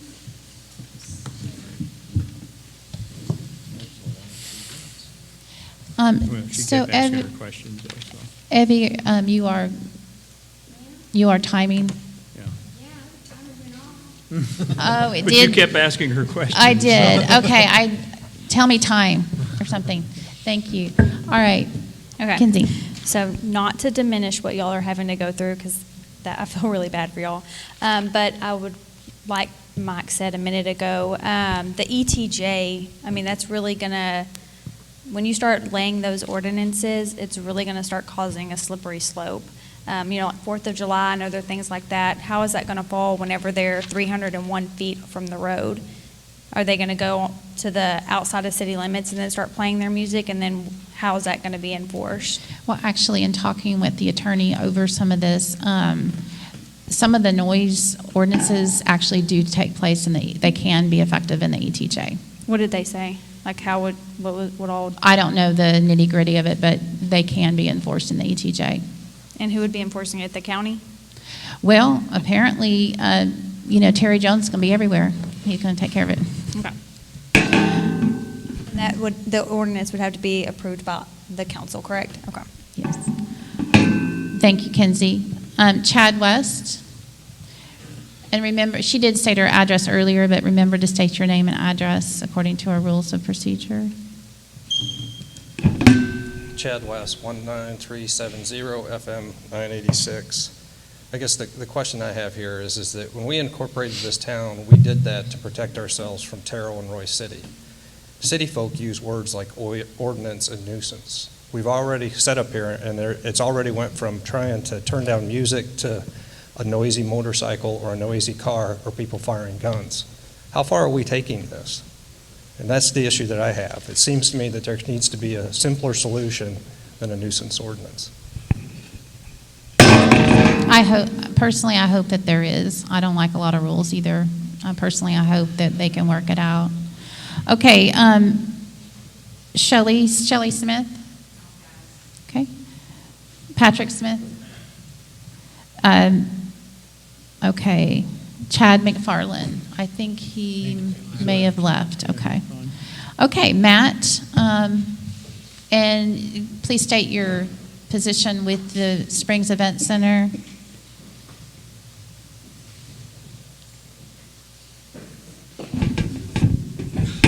I'm Matthew McNaughton. I'm the president of operations with the Springs. My address is 1910 North St. Charles Avenue, not in poetry. but in a little town called Pilot Point, which is in Denton County. So that's where I'm from. And thank you for letting me come and making me aware of your meeting. I really appreciate it. So I'm a visitor here, and this has been a very enjoyable meeting. I hope I don't let you down with the things I have to say or bore you. First of all, I want to give you a little bit of background of the Springs so you're aware of the company first. So we built our first venue 13 years ago in Houston. It's a family-owned business. Had no idea where it was going to go from there, other than we're going to build a venue to provide some work for our kids and our grandkids, and hopefully see a lot of wonderful brides get married. Well, in the last 13 years, we have grown to 23 venues across Texas and Oklahoma. We have 20 here in Texas, and we have 3 up in Oklahoma. The Springs in Poetry was built in 2013, so quite a while ago. The first event was January 4th, 2014. That was the first wedding. However, the very first event took place with an open house with our neighbors alongside County Road 2426. That was our very first event, was a little open house. Now, Councilmember Jaffe, I think I'm going to make a comment about what you said about traffic, and I think we can all agree. Last Saturday, Poetry Hall, that's the first hall along the road, they had their 1,034th wedding. So traffic, yeah, absolutely. A lot of events over that course of time, a lot of weddings. We've been here for a while. I want to share a little bit about the relationship between the Springs and the neighbors along County Road 2426. And some of this was shared earlier, but let me go over it again. From January 3rd, 2014 to January 7th, 2020, a span of 6 years, I, as the president of operations, I did not hear any noise or any complaints about noise over that venue. The reason why is because the relationship between the neighbors and our management team at that time was pretty good. And I think it was very good. And so all of that complaints, and I'm sure there was, and some concerns that stayed within the venue management team and the neighbors. So during that time frame, the general manager, along with her husband, Eric Nanez, they lived on site. We had a home for them on the property, which is no longer there when we built Rockwell Manor. But they really did go over and above to help out the neighbors in the neighborhood. I remember approving tons of bags of asphalt repair to replace potholes along 2426. Thank you. And I kept asking them, am I done? I move we extend his time. No. Oh, he's an expert. He's Well, an expert witness. He's an expert witness, so we'll allow him more time. I will go quicker. We typically allow citizens 3 minutes, but since you're with an expert, we'll allow you to have more Okay, time. I'll be a little bit quicker. On March 1st, I was informed by the general manager that the neighbors had somewhat united together to express their frustration about the noise coming from Poetry Hall. That was the first time, March 1st of this year. On March 3rd, 2 days later, I texted all the neighbors and asked if they'd be willing to have a phone conversation with me to discuss the issues. And they all did. And I spoke to every one of them. The purpose for my call was 3 things: to introduce myself, to apologize for all the inconveniences, and to work together to find a way to minimize the noise. I have been in contact since March 3rd with both Sue Jaffe and Sherry Bridges on an ongoing basis. And then, as it was stated, tomorrow we have a face-to-face meeting at the venue at 6:30 to continue to discuss ways to solve this issue. My goal is to work with the neighbors, and my goal is to do whatever we can to reduce the noise and to create some more of a better lifestyle for all the neighbors. Now, here's some initial solutions that have happened just in the last month and a half. We started our own DJ company. I'm a part owner of that company. It's called Southland DJ. Why is that important? We have what's called an open vendor list. meaning that brides, when they come to get married, they can choose any vendor they want except for alcohol and bartending. That is mandated by the Springs. They have to go with a certain bartending company because of insurance reasons and other things like that. What makes this really exciting to me is we now can control the volume of what's going to take place at that venue. We can control it. It's our DJ. Our DJ is a man by the name of Tony Smith. I talked to Sherry Bridges, and I asked her if she'd be willing to meet with us where we can do a sound check, where our DJ can be in the venue turning up the volume, while I would be at the property line or wherever we would like to be on Sherry's property to determine at what level it becomes a nuisance. And our DJ would then make note of that. It would not go above that number. After thinking about it, Sherry felt that that might create a false kind of response as to what was right, what was wrong, depending on wind and depending on other factors. At the time, she felt it was best that we didn't go through with that test, but I'm still very willing to do that to help our neighbors. The other thing that makes this very enticing is the fact that we can convert these brides that are currently with other DJs or that do not have a DJ over to Southland DJ. The way we're doing that is dropping our price considerably, and we're also offering free rental items to our brides. So they can save up to $500 off the DJ package, which is enormous for a DJ package. In the short time we have done this, we've already moved 7 brides that are getting married the next 3 months over to Southland DJ. So that's huge. Can you explain how, okay, so how does that affect the decibel level? How that affects, so here's the thing about decibel level. I don't believe in decibel level. I believe in what is annoyance to my neighbor. Mm-hmm. We can have a decibel level at 85, and we can say we're staying within that decibel level. But that doesn't mean that creates a nice environment for our neighbors. I want to create a nice environment for our neighbors, regardless of what that decibel level is. The decibel level of 85, as you stated, is most standard throughout Texas and Oklahoma. And that decibel level is not what comes out of the speaker. That decibel level is point of contact, what is being heard by our neighbors. 85 is pretty loud. If you want to hear 85, that's pretty loud at 11 o'clock at night. And by the way, we shut down at 11 o'clock at night. There's no music that should be played at 11 o'clock at night. So how, I'm sorry, so how is it that there was something going, didn't you say there was something going after past? Midnight. After midnight? Yeah, How does that happen? I caught wind of this on Wednesday night, Thursday morning. It was a very unique event. A culture that did things that maybe we're not used to.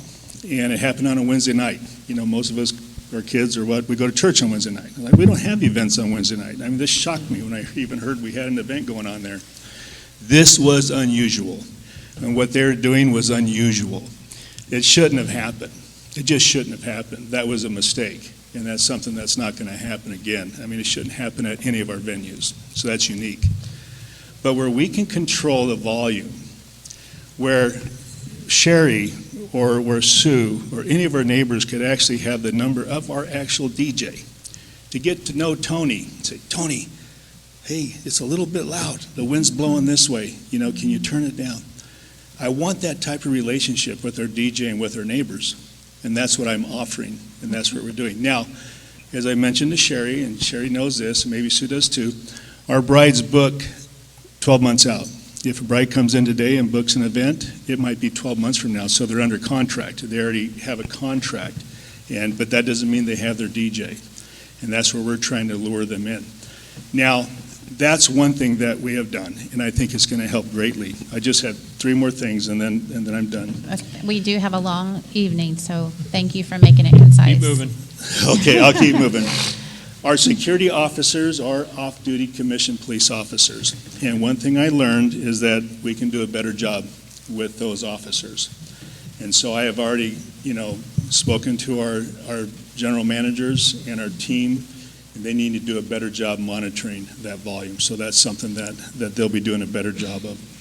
On the event attendants, let's keep in mind, and that was mentioned earlier, these event attendants are, for the most part, young ladies. They could be old ladies, but they're ladies that aren't security. They're basically there for the brides. They're there to make sure the venue is comfortable. They're there to make sure the bathrooms are clean and to kind of meet the needs of the bride. That's really why they're there. When there's an issue and when Sherry or Sue or anyone else texts them, they should go to security. Security should handle the DJ, because DJs can get a little out of control, at times. So that is something that's going to happen that didn't happen in the past. So there'll be quicker response from our event attendants to when our neighbors text. But then we're having a meeting tomorrow night, which I'm excited about. So in closing, I just want to say, yes, we're a company, but we're also a neighbor. We're very friendly people, very friendly people. All of us are from Texas except me. I'm from the state of Washington, but I'm sorry. I've been here 10 years. But we do pay our taxes. We employ people from Poetry and Hunt County. We bring additional revenue into the city and county. I believe we built a very respectable business, and we provide beautiful venues for couples to be able to join as husband and wife. We want to keep doing that, but we also want to keep our neighbors happy, and we'll do whatever we can to do that. So thank you. Thank you, Matt. Matt, I would like to get your information, if I might, if you have a card or something. Okay, thank you. Thank you so much. And I look forward to hearing good results from your meeting tomorrow night. Any other comments? Okay. So Sherry and others, please keep us apprised of how that goes.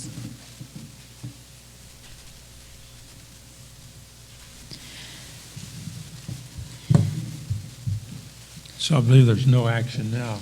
We're waiting to see the results of this. I would like to see, I hope they can work something out, but I would like to call for a 5-minute recess. 5-minute recess.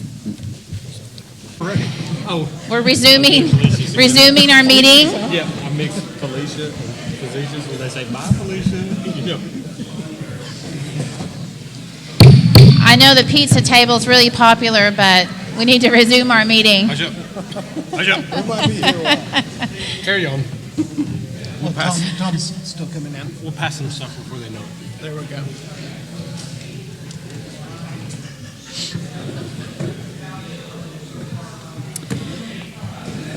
Okay, so if we can pull people away from the pizza table. All right, so we are back in session. Thank you for being quiet. Thank you. I need a former school teacher to break it up back there. All right, so we're back in session. Number 4, discuss and consider having Mr. Gus Timmons, Poetry Citizen, continue to provide lawn service approximately every other week this mowing season at a rate of $60. Last year was 11 mows. We didn't have anything definitive, and it's growing, and he did text me, early April, and he said, hey, I mowed the lawn. I'm like, what? And so he mowed it. We need to, I think, make a decision. Council, we were undecided, I guess, and so we need a decision on that, I believe. Any comments? I have no problem going ahead with him myself. Seems to do a good job. He has done a good job. I mean, I've had numerous, over the years, I have numerous fellas. He actually, doesn't leave a line of tall weeds. And he actually weed eats, appropriately. So I don't have any complaints. He seems to just get her done. Any citizen comments? Yes. Kenzie Salisbury? Chad West?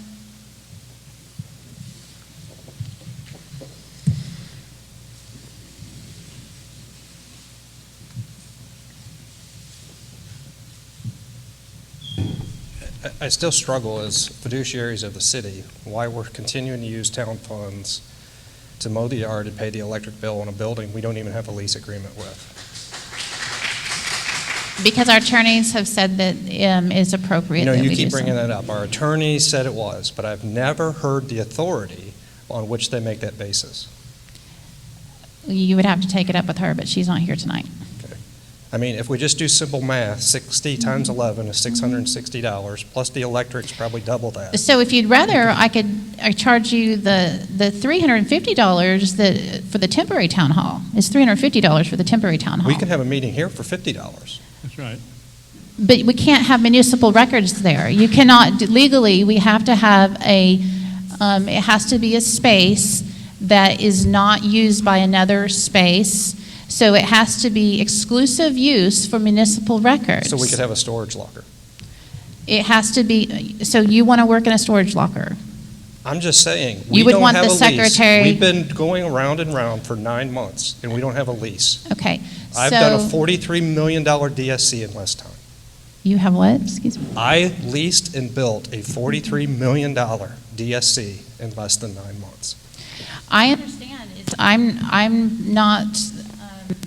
I'm probably more frustrated by that than anyone. So because I put probably more hours in it than anyone here. I personally have put a lot of TLC into that building. I've put a lot of money into that. So you're singing my song But again, there. all those things have nothing to do with the town. Actually, it does. Actually, it does. We've been trying to get an exclusive use building. It's 95% there, and we've been working toward that, and we've had a lot of community effort on that, and it's been a good thing. All right. Again, my piece is I don't understand why we're paying for something we don't have an obligation Well, to pay and we're for. paying for the utilities as well. Okay. And we're paying the insurance as well, so. All right. So no more citizens' comment. Any other council comments? Well, I guess I would say I do agree. We need a lease. On the other hand, we also need to keep the grass trimmed too.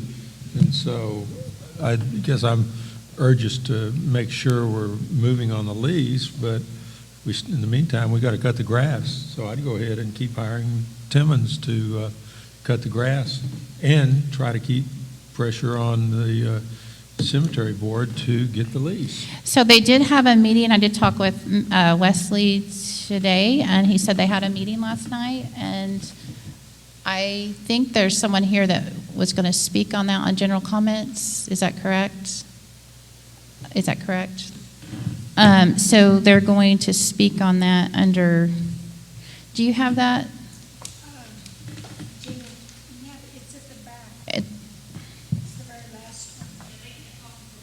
They can't speak until general comment, so I think there's someone who will speak to that they had the meeting, and so. Did Campground mow the property before we took over it? Before we took over the lease, yes. So is it in the lease that we mow it? Yes. The lease that hasn't passed. And last year the town only took care of 2 of them. I personally took care of the rest of the 9 and paid for that out of my own pocket. I see Chad's point, the citizen's point. I mean, we have to be fiduciaries. Now, again, it's $60, and I want that place to look nice too. So, I mean, it's a tough position. Well, We right don't have now, a lease. I guess we'll hear, but right now, I mean, it's got to be mowed. Postpone this till later then. Well, we can't put it past general comments. So right now, it's about 2 weeks high. He mowed it a couple of weeks ago. It's needing it again. So I'll make a motion, we accept Timmons to mow every other week for $60. Is there any money in the nonprofit? No. We scraped the barrel. It's gone. There's no more money. There's maybe a few dollars I bought. In fact, I had to contribute $30 the last time I bought some supplies when we did the attic insulation. So, in fact, someone donated attic insulation. That was pretty cool, but just one roll, though. So I had to contribute $30 to actually make it happen. So, no, there's no more money. So to kick this down the road, can I pay the nonprofit $60, get a receipt for a nonprofit, and then they can use the money to do whatever? Well, the town has already paid for three of the mows. So the precedence is already there. And our attorney said the precedence is there. And I don't know the legal, she's not here, so I don't think it's really fair to discount what she said when she's not here. I'm willing to pay $60 to the nonprofit. So To get us to the $60 would $60 would go to Mr. Gus Tummons. I'm willing to pay the nonprofit. They can disperse that money how they But want to. they don't do that. Okay. So when I paid out of my own pocket, I paid directly to Mr. Tummons. Okay, I want to take a nonprofit write-off for it. Okay, so that's one view. Is there another view? Well, I mean, we've had three checks from the town already paying for the mowing. Got two of them last season and one this season since he did it and. We have a live motion. Yeah, So is there a second? I made the motion, yeah. Yes, is there a second?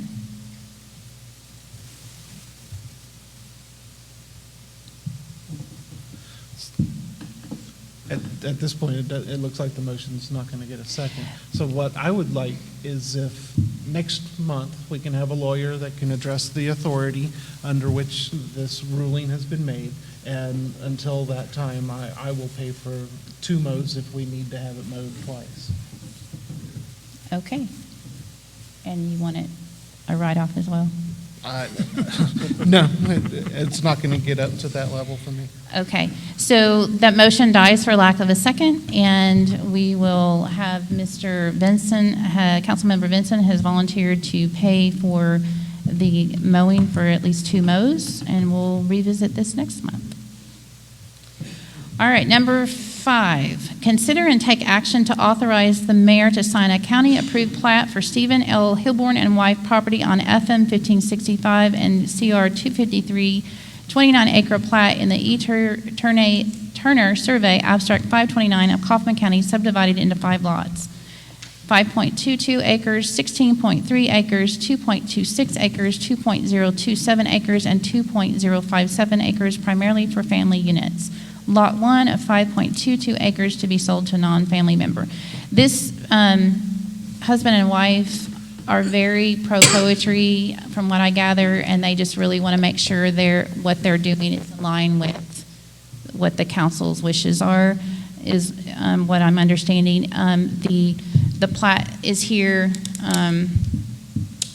I just picked it up today, but there is a copy, and you'll see the place. So it needs approval by the council.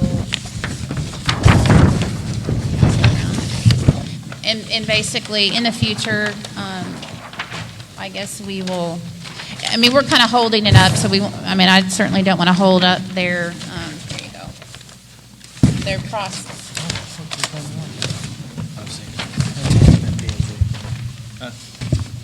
The county has approved it in their area, and we just have to approve it for our area, apparently.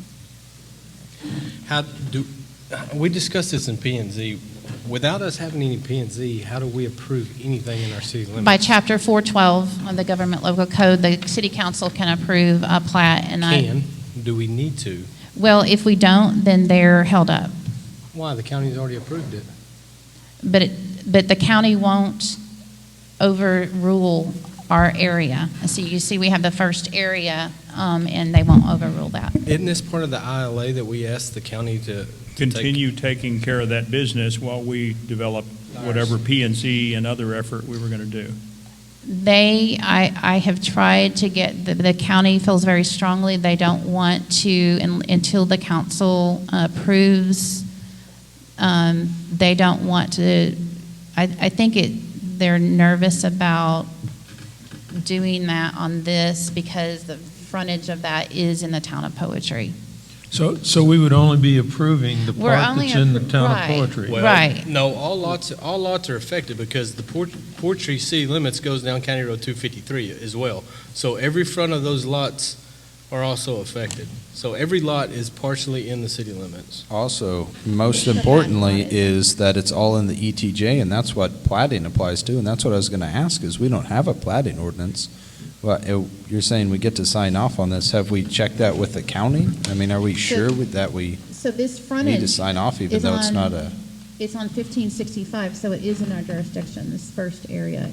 Right, and for plating in general, which would be this process, all the ETJ would be our jurisdiction. Plating applies across the ETJ, but we don't have an ordinance for that. We don't have an ordinance, but according to Government Local Code 412, we have the authority to do so, and that's why Patricia allowed it to be on it, because I kept saying, well, we're kind of in this in-between area, but it's holding them up, and you can see, she said we can, with the county, with the county's approval and working together with them, that you can authorize that. So the county's requested that we sign off on this? The county and the individuals.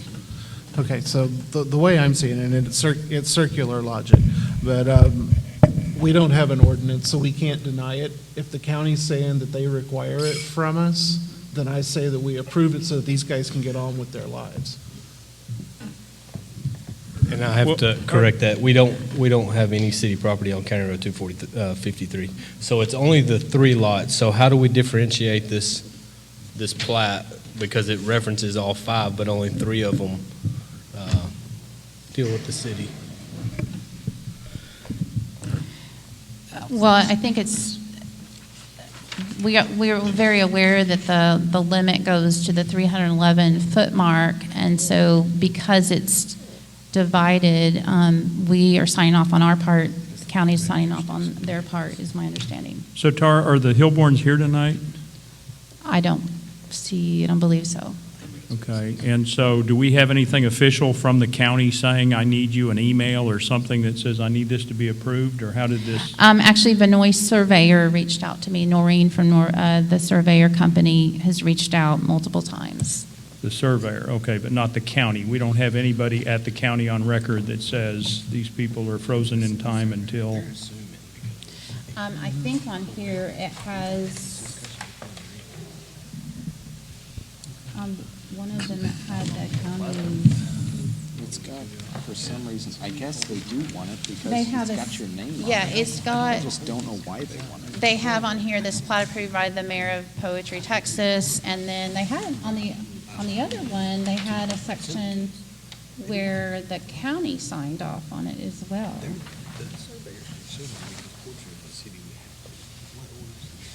So on, whoops, You're gone. so that has,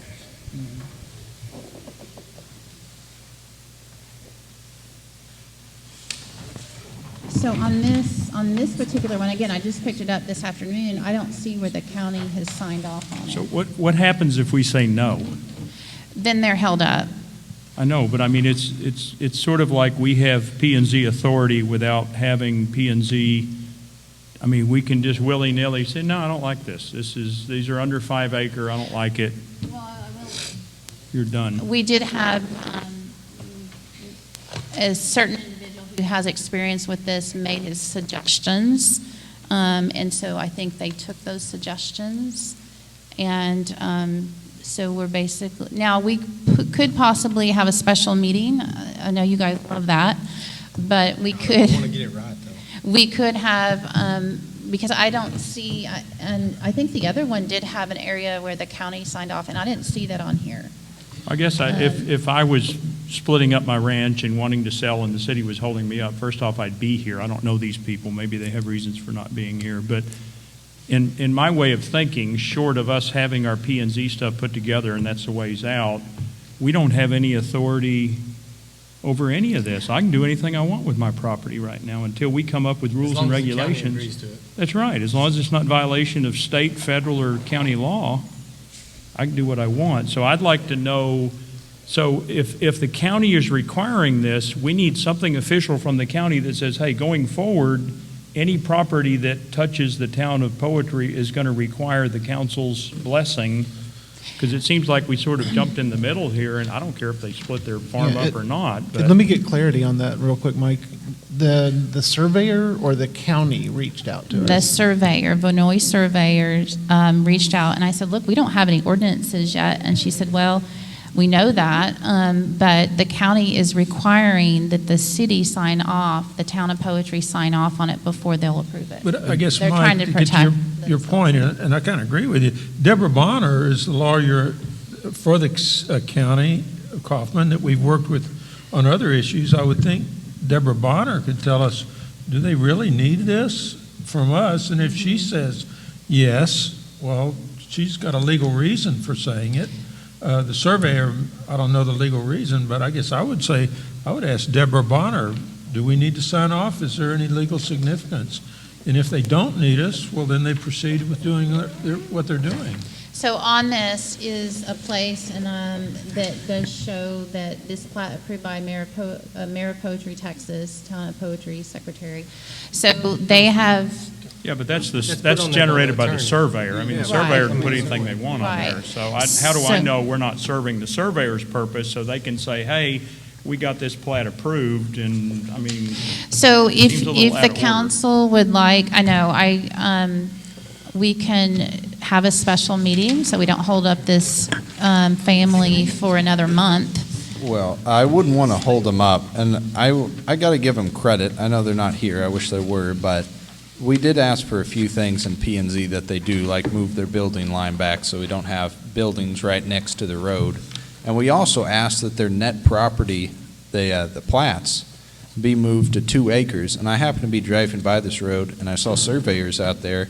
So I guess I actually had to pay surveyors to go back out there and fix it just to do our request, which I didn't have to do because we don't have an ordinance. We But basically told them that we have suggestions. But I am very grateful to these people. I wouldn't want to hold them back. I also don't necessarily want a special meeting.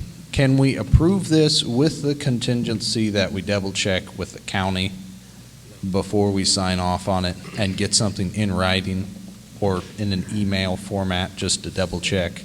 Well, I agree with you, except I wouldn't do it before. I wouldn't sign before. If it was me, No, I was would saying say, let's get the Deborah writing Bonner. and then get it double checked, like signing it contingent on the fact that we get it. I don't think there's Check. much legal standing in that. I'm not a lawyer, but Deborah Bonner's the lawyer we've dealt with before. She could tell us whether it's needed or not. That should be a pretty simple thing to do. I don't know if Deborah handles plating, but she is one of 3 attorneys that Kaufman County has. So certainly we could reach out to her. So Are there citizen comments? Well, let me ask Mr. Anderson real quick. Would you want to reach out to her and then have a special meeting and do this? Or do you think it'd be a better idea to say, you can sign off as long as you double check with her? Which do you think's better? Well, I guess if I was signing, I would want to have something from Deborah Bonner or one of the other attorneys from the county saying, yes, we need you to do it, and here's the authorization to do it. And because, the survey, we're saying, yes, that's reasonable, and I guess the reason they're asking us is for zoning conditions. Is this violating any zoning issue in poetry, which it's not. So I don't see any reason we need to, but if Deborah Bonner or one of the other county attorneys for Kaufman says, yes, you do, and here's why, and then here's the legal basis and what it means in writing, well, then I would sign it, but I wouldn't sign it myself without that. Okay, I just want a special meeting then, because I don't want to hold up these people for another month. They've already been generous to us, so I don't want to, waiting to get started, especially with the difficulties of building a house generous. already. Last meeting, we didn't talk about it. That was 30 days ago. Now we're in a firefight. I mean, it's like this, did they need money bad? Did they just decide the date on overnight the to split survey the is place the up, 11th or- of this month. Do what? The date on the survey is the 11th of this month. Yeah, it's less than a week ago. Yeah, so we're talking about there's a sense of urgency, and we're holding them up, and they're going to go into default or something. I mean, is that real? They're not here. I don't know. I don't know these people. I don't know their circumstance. So I don't think the council should be moved to take action when at least some of us have some concerns, is because I think it sets a precedent. So if we sign off on this, then somebody else is going to come in and say, I want to develop Bishop Airfield and put 300 houses in. Can you guys just pencil whip this for me? That's a good analogy, yeah. I agree. You know, I don't think we should Yeah, do that. Let's get more information. I agree. I think it's a little premature as well. I totally agree with that. So I will reach out to, is the council in agreement? Reach out to one of the attorneys who might be handling this. I guess I'll find out from Noreen. I'd like to find out what if this is Hunt County, I believe, what Hunt County's expectation of us is with regard to No, planning. I believe this is Kaufman County. Oh, is it? It Okay, is well then what Kaufman. Kaufman County's expectations are of us as a town with regard to planning? Are they Yeah. going to sit on them until we sign them, or is this just? Right. And I, you know, surveyor didn't want to, she goes, well, we do this all the time with Terrell. I'm like, we're not Terrell. We are not Terrell. Yeah, So, just 'cause it's a bad idea doesn't mean we should do so it. we have Kinsey Salisbury. Okay, Chad West, Shelley Smith, and Shelley Smith.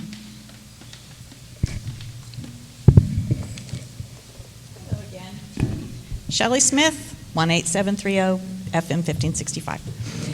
The Kaufman County Subdivision and Land Development Regulations state requirement to plat for subdivision of land. Number 1, as per local Texas Government Code Section 232.001, the owner or owners of any tract of land outside the limits of a municipality in the county, other than, this is the important part, the ETJ of a municipality who has entered into a resolution with the Commissioner's Court gaining full authority to the municipality for regulating subdivisions within the municipality's ETJ, must have a plat of the subdivision prepared and filed as provided in these regulations if the owners divides the tract of land, and it goes on. My question, has the town entered into a resolution with the Commissioner's Court granting full authority to the municipality for regulating subdivisions? If so, can you please provide me with a copy of that resolution? If not, then why is the mayor attempting to leapfrog over the Planning and Zoning Committee? And this sets a very bad precedent. I'm reminded of Mayor Sinkovic's campaign flyer, where she said, quote, "The mayor takes care of the day-to-day responsibilities." You're out of order. Of the Call to town. order. It's a personal attack. That's irrelevant to the plating. That's irrelevant to this. But to okay? answer your question, no, we haven't done anything And- like and I- that. And we that's why haven't. I'm weirded out by this as much as the rest of my councilmen are, because we don't have an ordinance or any agreement with the county. Right. All right, I thank think you. I would check into that. Thank you. No.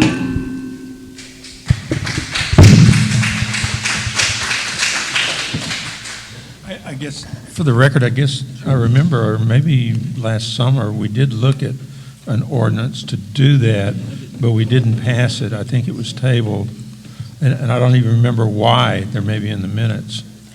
Okay, so this, I acknowledge this is premature. I'm glad that you, and I would like to, again, this has just come up. We're bringing it before the council, and we can check this out further and see, we can have a special meeting if we need to help this family proceed if needed.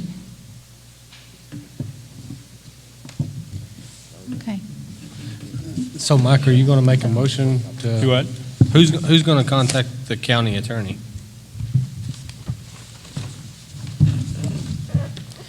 I don't know. Do we want I- Tara, since she's already talked to him, or Tom? Well, Tara and I had discussions with Deborah Bonner on the road issue, but she represents Kaufman County for more than just roads. She's one of, as you said, one of the three attorneys. So, Tom, would you be willing to make a phone call or two just to kind of figure this out for us? Sure. Thank you, Tom. Thanks, Tom. Patrick? So Patrick Smith, would you like to speak?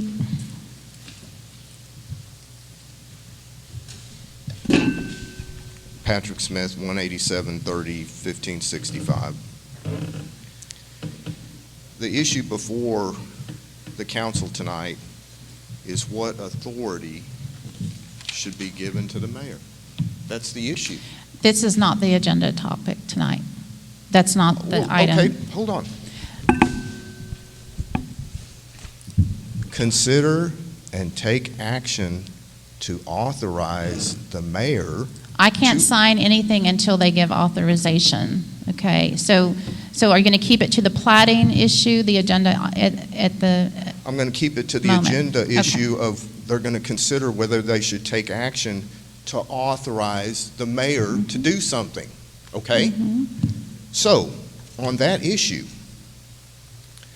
for the town of Poetry, is it fair to say the mayor takes care of the day-to-day responsibilities of the town, organization, records, and finances, but the council determines the rules? Is that fair to say?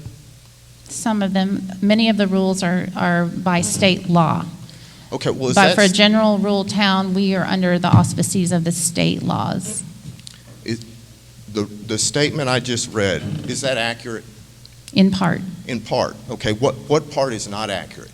Well, you said it's only by the rules that we are, the whole council is under the state regulations, the state government local code for general law towns. Okay, so this publication, Tara for Mayor, are you familiar with it?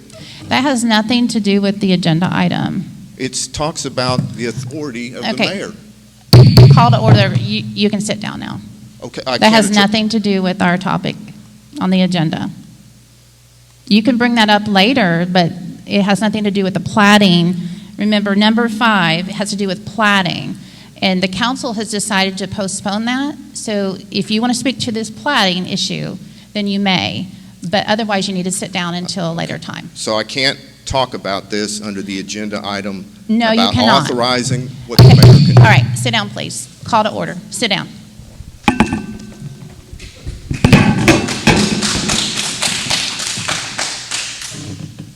Hey, Josh. Okay, moving on. Number 6, discuss and consider permitting requirement for working in the town's right-of-way with the example provided by Bruce Seat. So last meeting, Bruce offered to give us an permit application for the work in the right-of-way. I think, I remember Councilmember Fowler mentioning, we need to do something in our right-of-way, have some sort of permitting, because we do need to know, and our attorney agreed. I am certainly think that we should be aware of who is digging in our right-of-ways, for all kinds of reasons. When they put it in the little boxes and we have road work being done, we certainly don't want to cut off someone's high-speed internet and have a mess on our hands. So we have an example that it's a permit application for work in right-of-way and elements. He even put our seal on it. Thank you, Bruce. So it just basically has utility company information, contractor information, proposed construction at the bottom, and it's pretty detailed. Since he works for Spectrum and he's seen a lot of different permits, and I appreciate him sending this to us and working on that. In addition, he provided an example of a Google map where they often provide, for the permitting, they provide just a simple Google map of where the line is going to go. And I think for the municipal records, that would be really helpful, not just for record's sake, but just to be really, we do need to know where some of these lines are going, just as a protect ourselves, both physically the lines and the roads, but also legally. So any comments on that? Really appreciate Bruce bringing it to us for review. I mean, this is nice to have something to work from, and I didn't see anything that jumped off the page as anything that I would immediately want to change. So I guess, well, I was just going to say, I think we need an ordinance to back this up, right? That says we require permits for working a right-of-way, and here's the attachment. I mean, I think it's generally a good idea to know who's digging along the sides of a road, so they're not, of course, they've got a lot of state law that bears over them that requires them to get locates and things like that done, or they go to prison or pay big fees. Well, and I think Bruce mentioned last time, he gave quite a detail of, some are putting in conduit, some aren't, and with the fiber optics, it's very fragile, and with the ground shifting, if you don't have it in conduit, guess what, it breaks. So there might be some standards, and of course, since our attorney was out this past week and this week as well, that was one of the things, unfortunately, that she couldn't get done for us. But that is definitely one of the things that if the council would like to put her to work on that, then if you want to make a motion for that, we could do that. And maybe we could negotiate, okay, what are our standards? Do we want everything in conduit? Do we want it 3 feet down versus 10 inches down? How, depending on what it is? There's state regulations on depths. And since you worked, I think you work full-time for a company that some of the regulations, you might be one to help with that, maybe. Okay. Yeah, I'm in addition to a laundry list of other things, I did also work for a telecom engineering company, so I'm familiar with some of the regs there as well. Okay. So is there any imminent right-of-way work that we're aware of that's going on? Yes. Okay, there is. Fiber optics. Okay. Their fiber optics, And that's right? Spectrum, that's the... No, it's actually not Spectrum. I think Monster Monster Broadband. Monster is, yeah. So my question with this is, how do we move forward with this? As we're a fledgling little city and we want to grow, are we going to have to employ someone to map all these changes? I mean, I think that's best practices, right? Permits to work are great. That gives us some protection. But moving forward, if we're not taking the time or spending the right resources to document these or map these, well, then we're going to look up in 20 years and go, man, if we'd have just started this project a long time ago, it was little bites. Now we have this overwhelming. Well, I would think the ordinance would require they take out a permit, and at the end of the project, they provide us with as-bills. Okay. Right? So we get documentation, and whether we put all that together in a master map right now or not, we've got it, right? We can go back and recreate the layers of things that have happened. But I would like the paper as-built, so I'd also like the digital copy, Yeah. So that, if it's like in a KML file that imports into Google Right. Maps, then you can open it up, as many of them as you want. I mean, they're As all your working from layers. something. We just want a Exactly. copy of what they're working from, Yeah. electronic and maybe paper also. Okay, so we have Kinsey Salisbury, would you like to speak to this? Okay, Bruce Seat.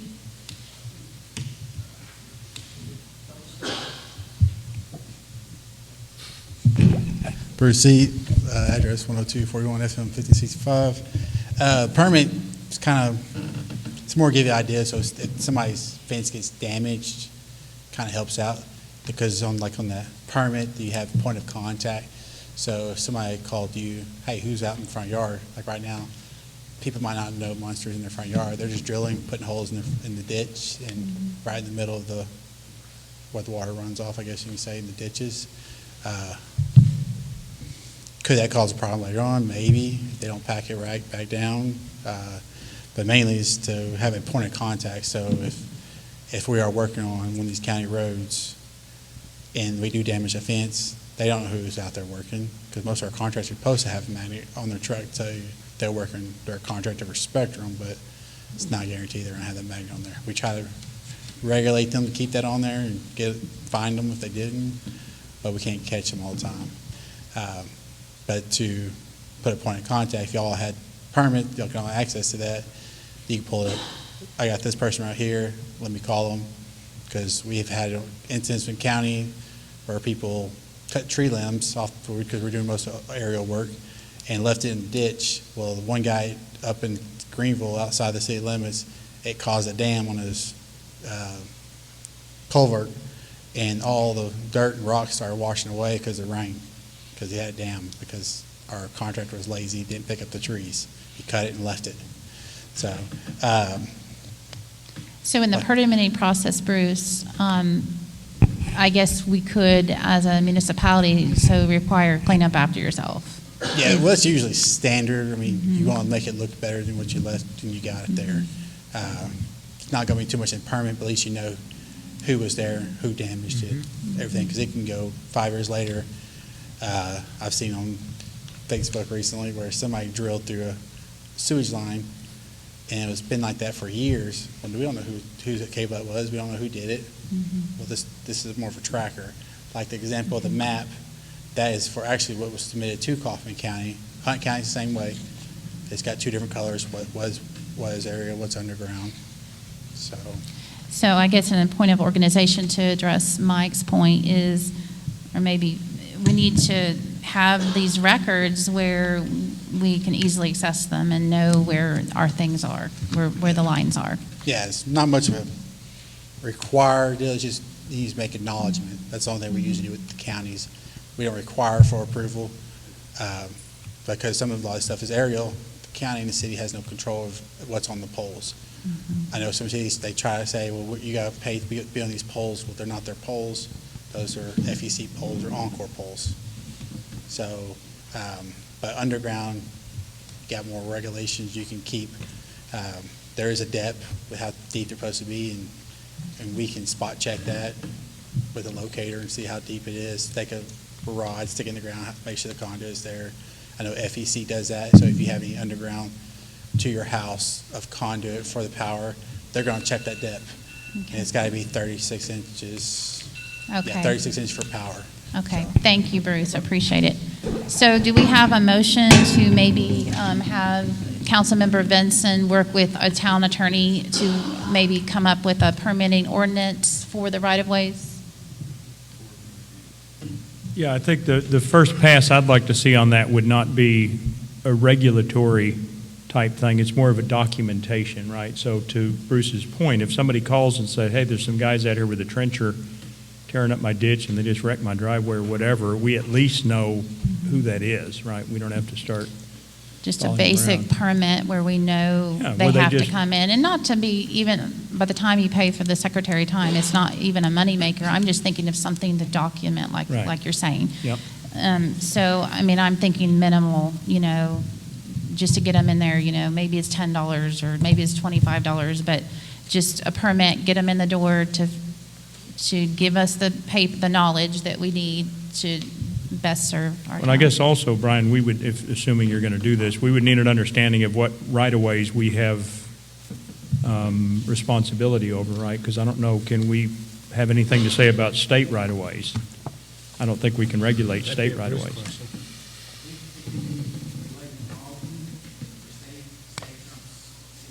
Right.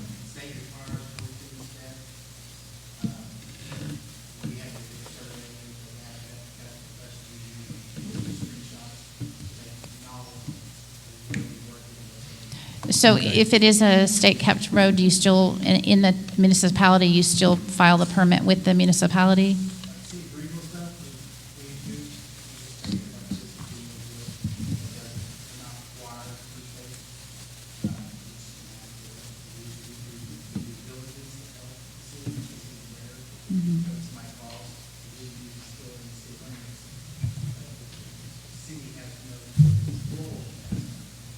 But at least they'll have the knowledge that they need. Okay.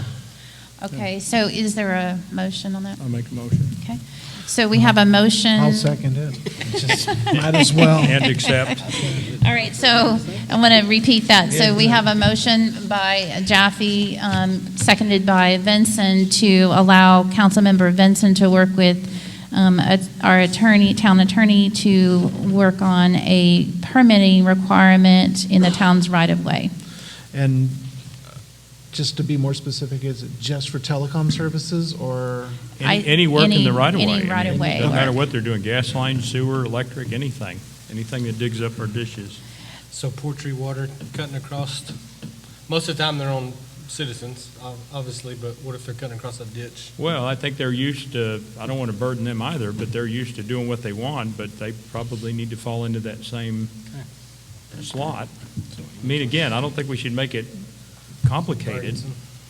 Yeah, keep it simple. I like simple. Okay, so all those in favor? And that's 4 to, I don't know if I should vote, because I'm on the poultry water board, so it doesn't matter. okay, but it passed. Okay. And 1 abstaining. Okay. Okay, moving on to number 7. Discuss and consider renewing annual membership to the Texas Municipal League, TML, invoiced at $737 for the year of June 1st, 2022 to May 31st, 2023, to come from professional fees in our current budget. So the first year was free, and the second year is not. Just to reiterate some of what they do, so our risk insurance is through TML Risk. It's a kind of a adjunct to TML, so it is at a reduced rate. We do get legal support, we get advocacy, we get training, free training. So Tom and I attended a free, we attended, it was reduced. Newly elected officials, and we attended that in Bastrop, Texas. Part of that was on our own dime, but they do put that on, and then they give the reduced rates. They do give a lot of free ones, but some of them do cost. Resources and experts, so that's kind of, and I've heard even from the numerous attorneys I've talked with, they're saying the TML is a really good resource, and I know many of you have used them as well. So I don't know what your take is. I guess I'd have to say $700, $737, I think is a good deal for the services that we get, because a lot of it is things we don't know what we're going to need them for. We only know what we've done in the past. So I'm in favor of paying $737 so that we have that resource available in the future. You had shown us something a couple of months ago, Tara, from somebody about insurance, and we discussed whether it should include the church building or not and all of that. Is that the renewal letter you're referring to? No, or is this something? This is apart from that. So, but it is the TML risk insurance is associated with this. So if we weren't a member of TML, we would lose our TML risk insurance. I guess my only concern is I don't have anything in my packet that shows me what you're looking at, so I don't understand. So I hear your words, but I don't see. Did you not get I did scan that and send that. Yeah. Okay, yeah, I didn't see it. Okay.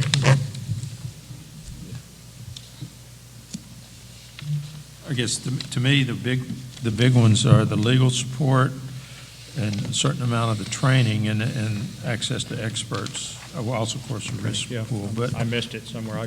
I'm good with that.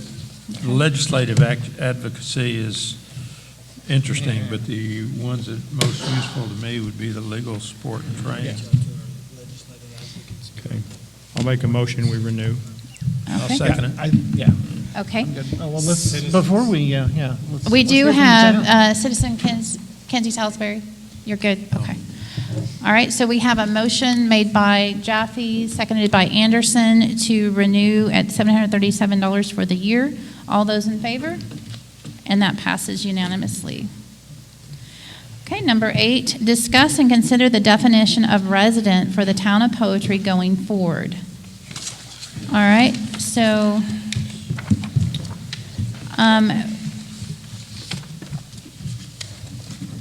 we held last time we had kind of an executive meeting with our town's attorney. Said that all towns all over the nation vary in their definition of resident. You would think it would be cut and dry, but it's not. It's elastic, and in some counties it may be if you spend 3 months out of the year, then you're in one area, then you can be a resident. In other areas, you have to spend some XYZ number of days. And I did contact Hunt County to find out, and I did contact Kaufman County as well, but they have yet to get back with me. Hunt County to find out what their definition, like how they determine who gets to vote. And Nicole, her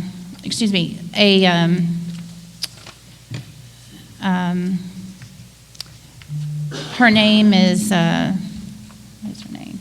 Tara, can I jump in? So I spoke to Daniel Ray, who's both the Hunt County and the City of Greenville attorney, and he was nice enough to give me a page of information, and he said, really, you need to break up the residency thing into what's the context? Are you talking about taxes? Are you talking about being subject to ordinances or voting? He says, if your question relates to who can vote, then the answer is anyone in the city limits or people who own property across which their entrance drive is located. That answer might be surprising, he says, but that is what the Secretary of State has interpreted the law to mean in numerous past elections around here, including a case in Campbell where a person running for mayor did not technically live in the limits, but their residence homestead property included a driveway crossing from the city limits through to the rest of their property. So if any part of the property that you have a residence on touches the town limits, it says Okay, you and should that be allowed Daniel to vote. Ray is the one who was in Hunt County that felt differently than the initial attorney. I did find my sheet here. Thank you for that. That is really good information. Daniel Ray, I worked with him quite a bit in the incorporation effort, and he has that view. Mina Cook, she's worked 26 years in the elections division, and she's back part-time now. She was retired, and now she's back part-time. She said the rule of thumb, if you live in your jurisdiction and if your property is contiguous to your primary home, you can be put on the voter roll for that requested area. The voter decides where their home is. If they have more than one home, they must choose one where they want to vote. For example, college students and military personnel who move away but still want to vote where they consider their home is can. But they cannot vote in two places. School districts have this issue. You can be in big trouble if you try to vote in two places. You must choose one for your primary home. It does not matter if you rent the home, pay taxes on the home, or anything else but the above. And that's what Hunt County Elections Division has used as their criterion. Why wasn't that rule of thumb used for incorporation? I am not sure. I think it had to do with the attorney that the incorporation movement hired had the view that for the initial election, it should only be those who are in the town proper, and that was his view. But now we're talking about implementing P&Z on anybody that touches the city that could affect them, correct? Well, and we've also got the struggle with our trash people. I know Tara said lightly earlier they're in default, but they're just frustrated because they don't have a clear list of addresses that are in the town. So I think it comes back, it affects ordinances, it affects voting, it affects, sales tax. I mean, I have no idea how the state's going to determine which businesses around here they charge sales tax to. So I got in contact with the attorney about P&Z, or Emily to be specific, about the P&Z specifically, and she said that under no circumstance, even if we, one way or another, however we determine the citizen thing, that will not affect how far we can affect with zoning. That's going to be cut off at the town proper, according to her, no matter what we do with citizen. And maybe we can limit it, like you were saying, to just one thing, not to ordinances, to trash, et cetera, but just to voting. Because you said we might need to specify that, right? Well, I think there are state laws and federal laws about what a voter is and who can vote, right? We don't get to change those. We can't suddenly say convicts can vote or felons can vote. Those are laws put in by people above us. Well, but I think according to New York, they can vote. They can let them vote in local elections. They just can't let them vote in the other elections where another entity takes priority. But as far as this, I'm going to go ahead and withdraw what I wrote up. I mean, Simeon and I were tasked with coming up with the definitions, but if you guys want to take it, it's yours. Well, we did get your information. I think a lot of us are. Do you want to read over that, Simeon? the definition. Your definition, like on voters? There is an important note that I wanted to get to, and myself and Brian did discuss this quite a bit, but the parts that are striked out in Resident of Poetry, Texas 2 and 3 are a part that we differ in opinion on, and that's what I would like to most harp on. Because number 2 and 3 are pretty much saying, if you have a tract of land which has a portion of it within or outside of the boundaries of the town of Poetry, or if you have a tract of land adjoining to the tract of land that is within the town of Poetry, then you can vote, pretty much. And that is the definition of contiguous, right? Yes, Okay. exactly. And pretty much, somebody like Mr. Mike Jaffe, which, you would fall under that category.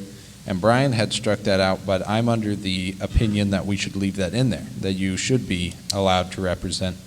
You've got a portion of your land inside of the town.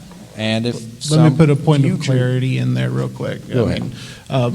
When Mike was elected, he was elected legally, so regardless of how we define it, he would still, right. unfortunately That- for you, Mike, you would have to still Yeah, serve at out the- your full No, but term. but I think his point But, is. but the deal is, I wrote that because that's truly what I wanted, is everybody who could be impacted by the taxation, potential taxation of poetry would have representation. After talking to our legal counsel, she says that if your house is not in poetry at all, then our ordinances don't apply to you.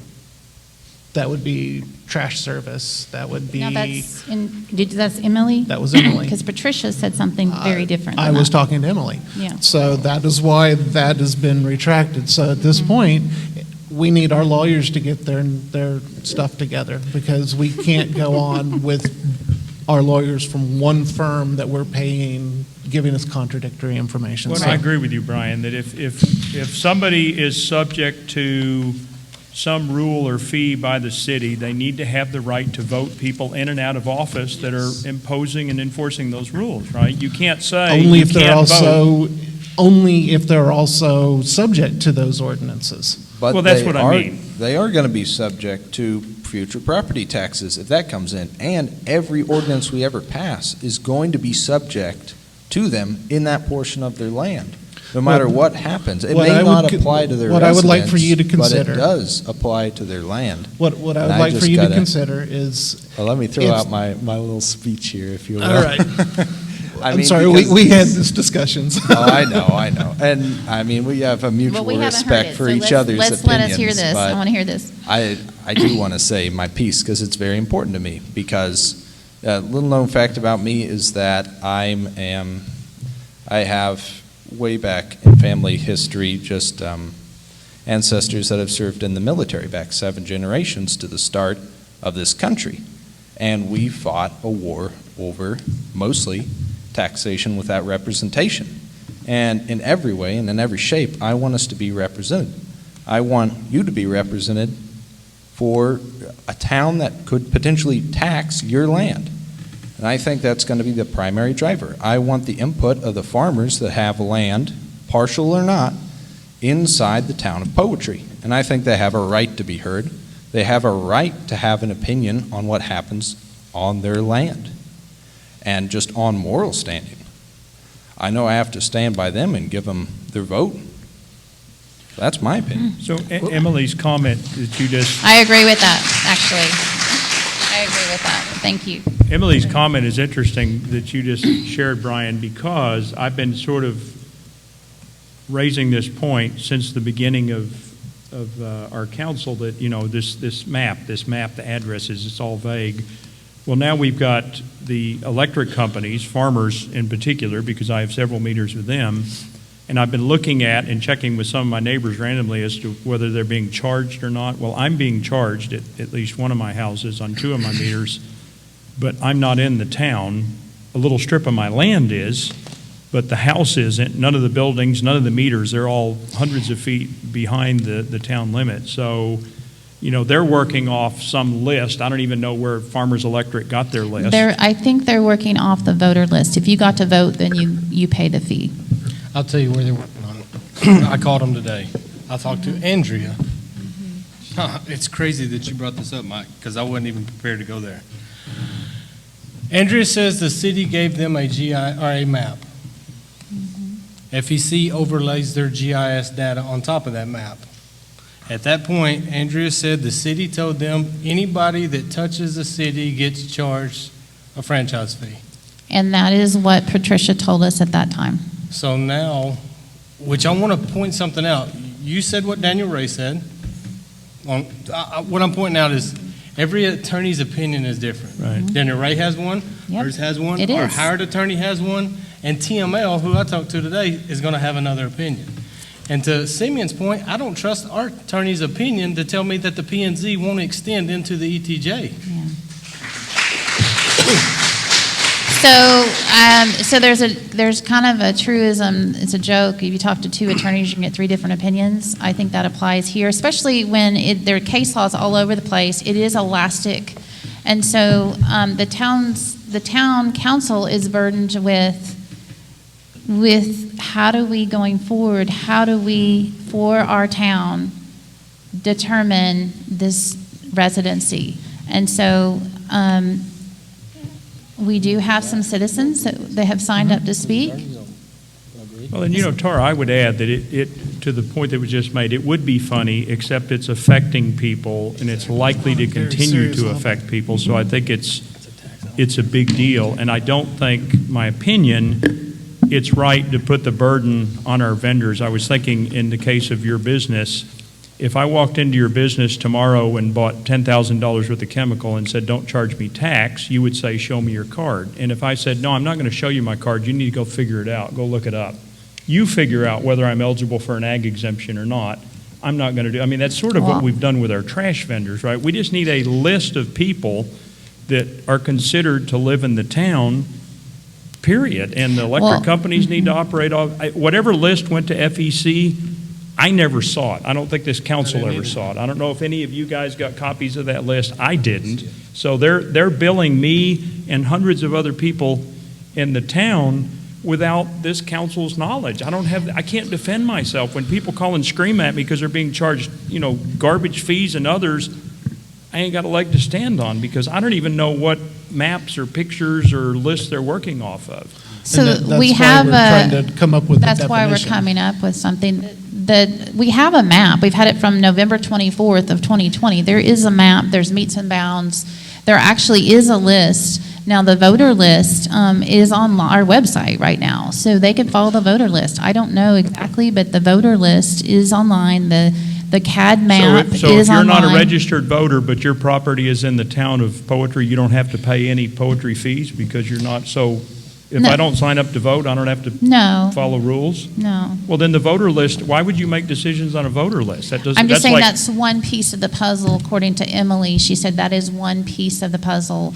So no, not everyone is registered, but it is, and what she had said is that is one more piece of the puzzle. It does, people having a driver's license, voting records does contribute to the definition of residency, or it can. Yeah, I find it just strange that we've been sitting here for a year or however long we've been. We still don't know certain who lives in this town. We just don't. And we keep kicking it down the road. So I want to put some perspective here. So you understand that 96% of our residents know exactly that they're in the town. This is only 4% we're talking about here. So I keep hearing you say this. Where does 96% I'll tell you, from? because the adjudication was only 60 people. That was 30 homes maximum. 30 homes were adjudicated, around 60 people were adjudicated. Most of them were shown that they got to vote in the last two elections. So it's only, when you calculate 60 people, divide that by 689 unique homes, that's 4%. So the 96% of our citizens know exactly that they are in the town of Poetry. This is just a 4%. Okay, so I told y'all during the executive session, I was vetting out that map. I've found, so far, I've only done about 30% of that map. I've found 51 voters on the voters list who was clearly behind the city limit lines. You understand that the counties decided on the last two elections that if any part of your property was in the town of Poetry, you got to vote. There's people sitting in this audience that didn't get that vote. Well, and I, you know what? I feel badly because here's what I've learned is that the elections are not 100% proof. There have been some errors, but the elections administration, they work really hard and they try really, really hard. So yes, is there a certain percentage who still did not get to and maybe they should have? Yes. Were there some errors? Yes. That is unfortunate. It happens in every single election, no matter if we're a new town or an old town. It happens. Is it sad? Yes.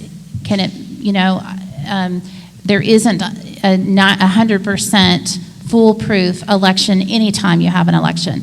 But we got to get perspective here. We're only talking about a small 4%. What was your number that got error. you to 4%? How many homes? There were 60 people who were adjudicated roughly, and we had 689 unique homes. That's 4% we're talking about. 689 homes. How many voters are in 689 homes?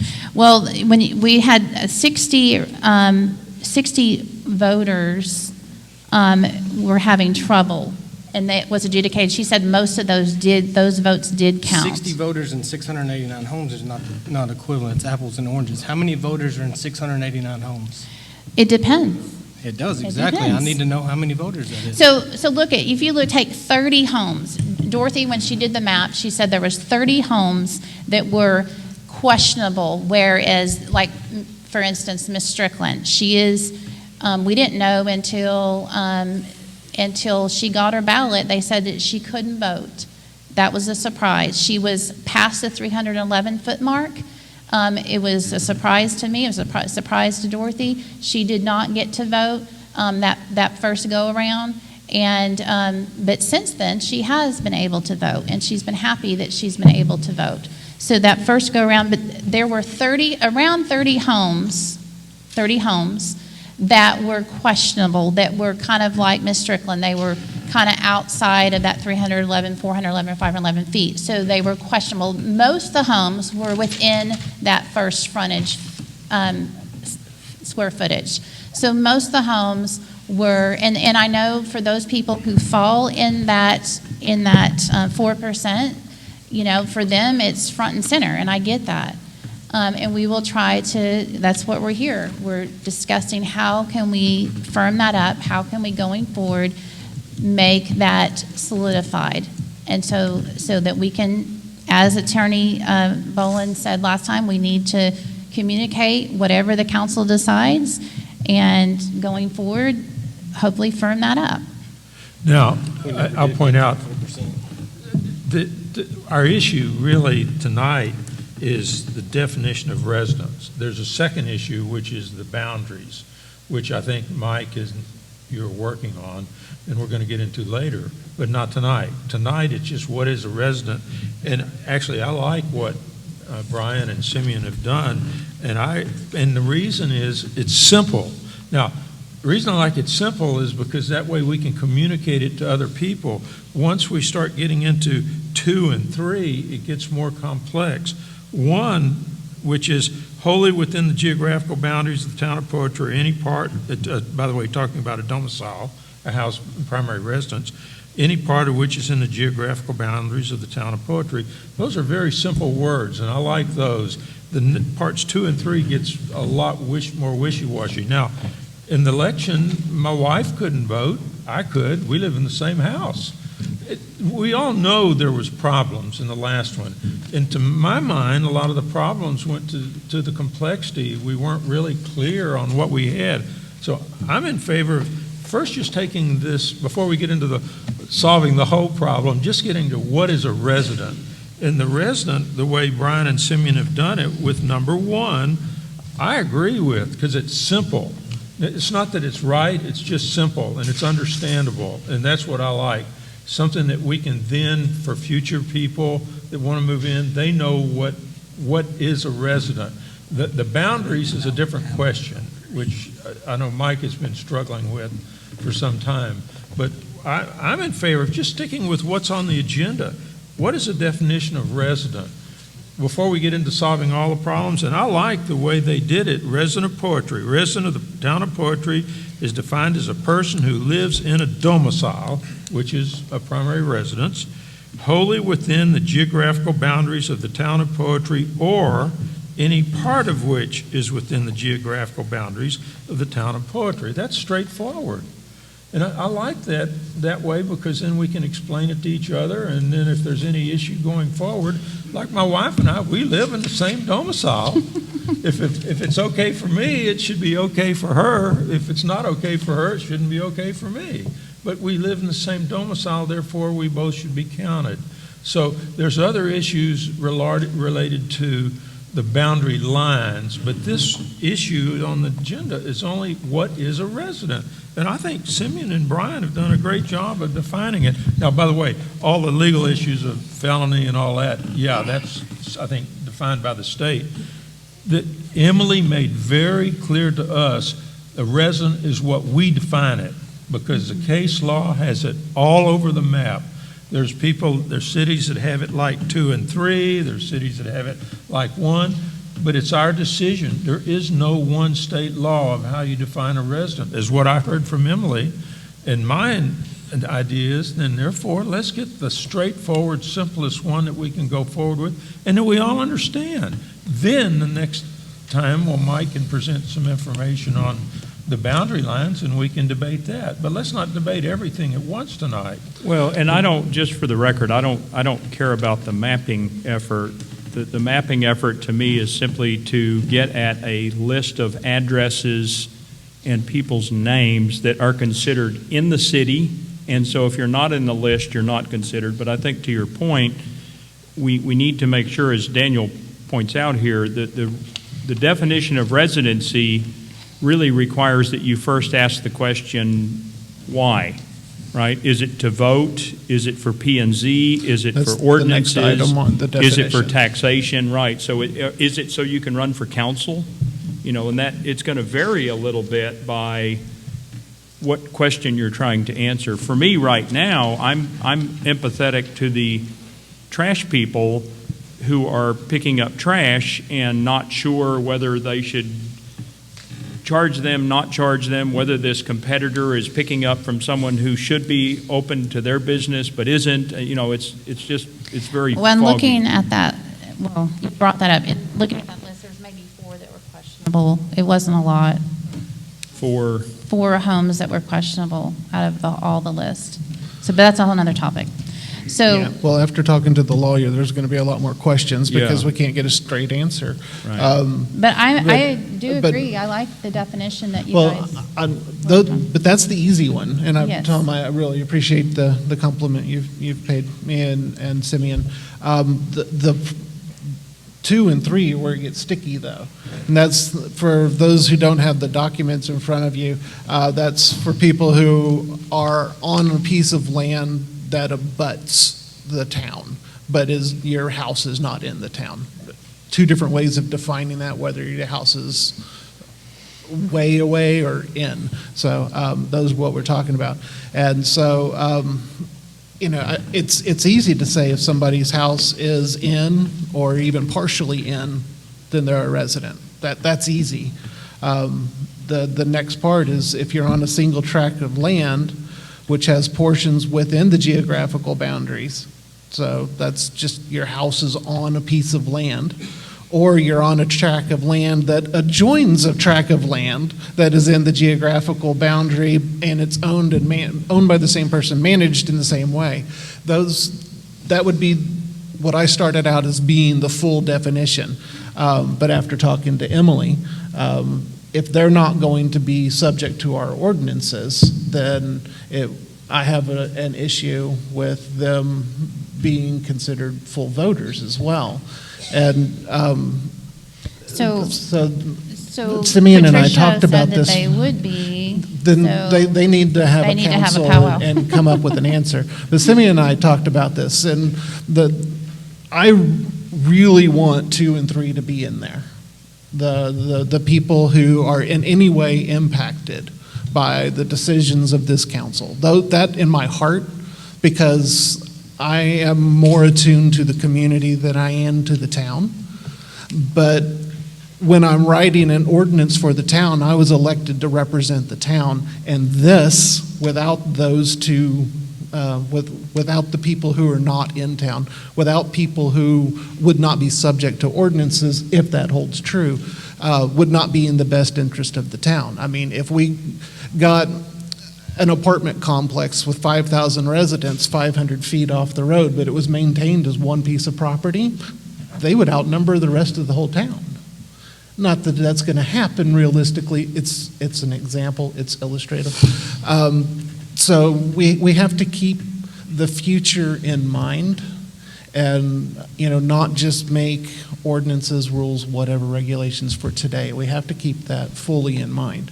So I would love for everybody that is impacted to be considered a resident and thus a voter. But if they're not going to be subject to our ordinances, it's not a whole lot different than somebody who owns a piece of land out here and lives in Dallas. They won't be subject, but they'll still be taxed. So I don't like looking at it that way, but that's a point of reality, and I'm a pragmatist, so I have to look at it from a realistic perspective. Of course, it should be noted, as you've made some true points there, but they will be affected by the ordinance, not in their whole property. Admittedly, not every ordinance will apply to every part of their property, but everything we do will apply to the piece in. We're saying, if you have land in the town, can you vote? Whether your house happens to be a few feet forward or a few feet behind the line. And it also should be noted that one ordinance that will affect their entire piece of land, that's notable because it's going to affect their sale value for that piece, is the platting ordinance that we have in the future. That's going to affect every part of their land. And all of our ordinance is at least going to affect the part that are in our town. So they are going to be affected, not to the same extent, it's true. So the question is, do we want to, and they aren't affected quite as much as some of the rest of us that have our house in. But do we want to overrepresent them or underrepresent them? And I say over. That's just my view on it. Okay, well, I guess I'd come back. My concern is really the next election. Well, we all know the last election was messy, but we're not going to get into that. We want to get into what can we do to make the next election a year from now Solve some problems, clean. not just rehash old ones. Yeah. I'm sorry? To solve the future problems, not just rehash old ones. Yeah. Yeah. Well, that's my point, is we're looking forward, and what can we do to make it clear, not it's ideal, and ideal would be different, but I think we need to make it very clear so we don't have this problem the next election. Well, and for all the ordinances as well. Is there any other comment? No, we have people signed up. Okay. Yes, we do. Kinsey Salisbury. Chad West.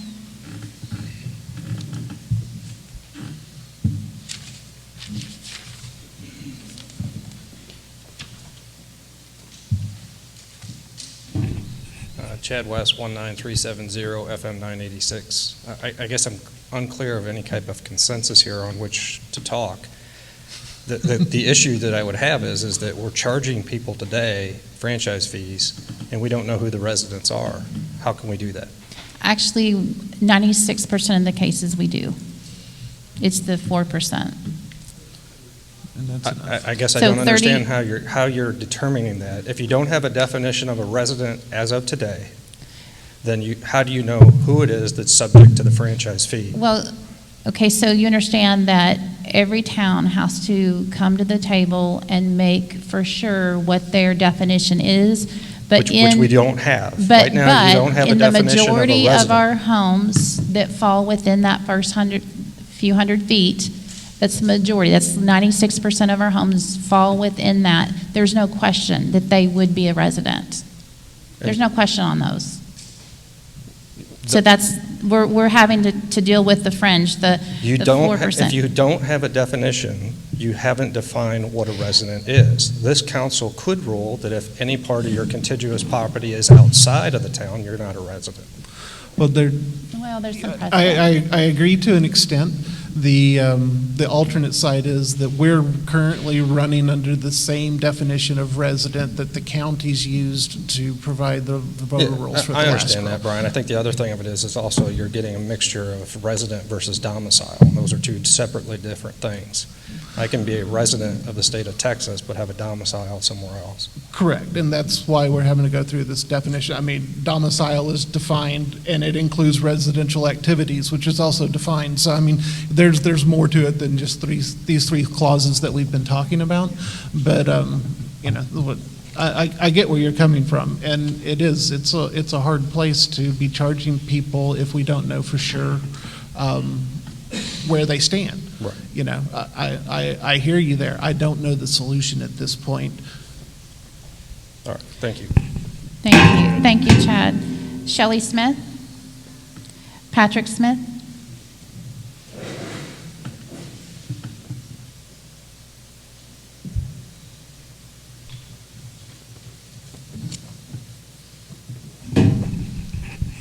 Patrick Smith, 18730-1565.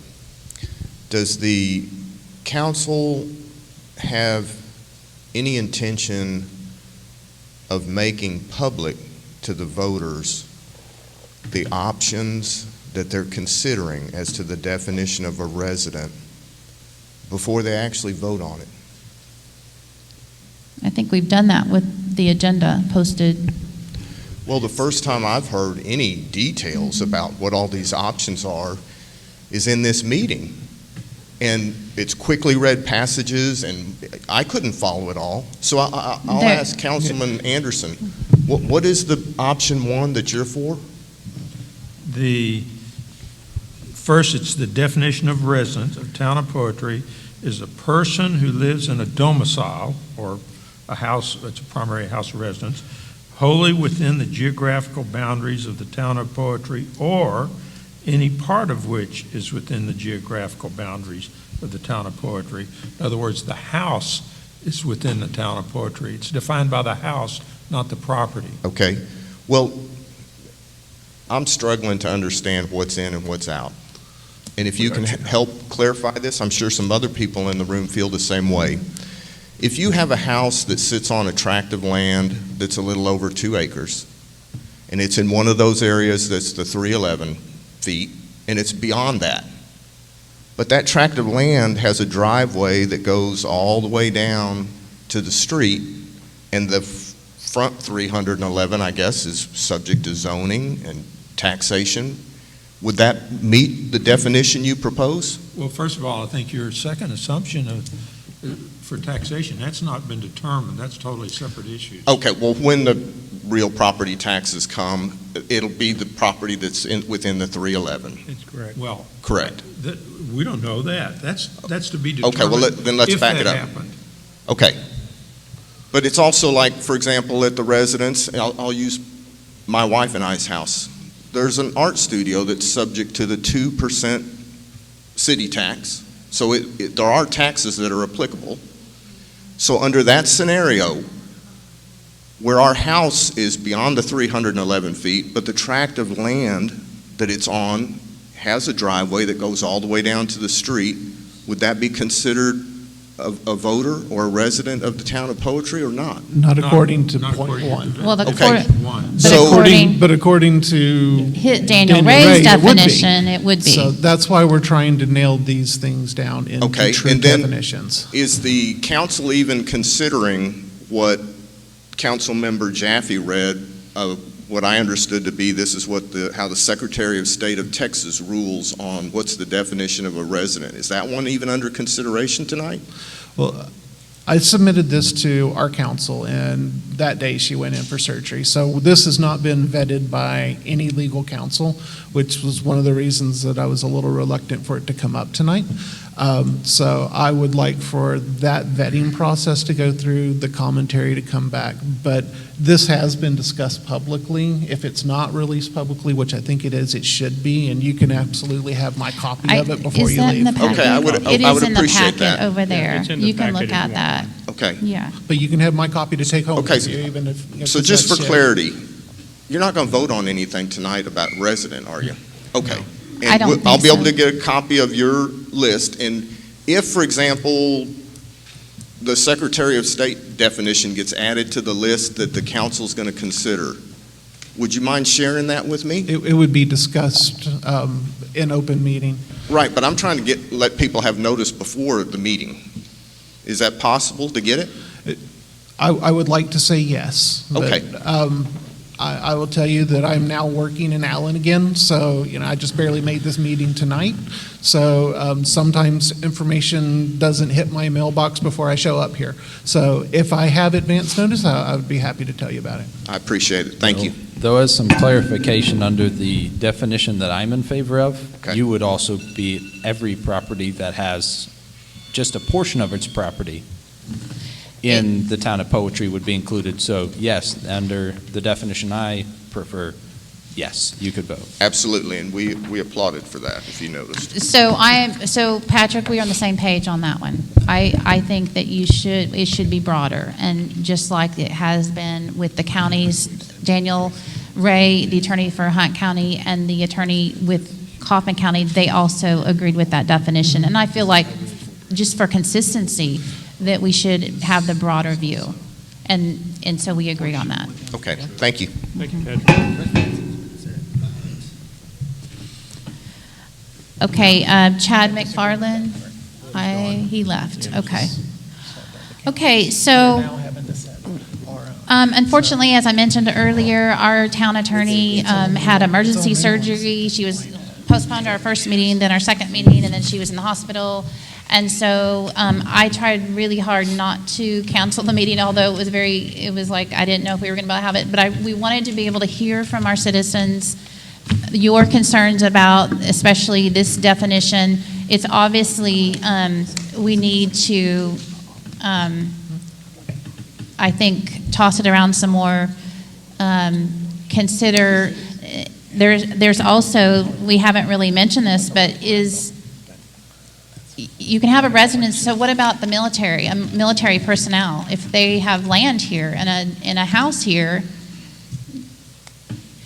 and what about a college student? There's lots of questions. A college student, if they go away for college, but they consider Poetry home, and they have a home here, are they considered a resident? So lots of, someone I know of a nurse. He works in California 3 weeks out of the year and comes home 3 weeks out of the month, comes home 1 week out of the month. Is he considered a resident?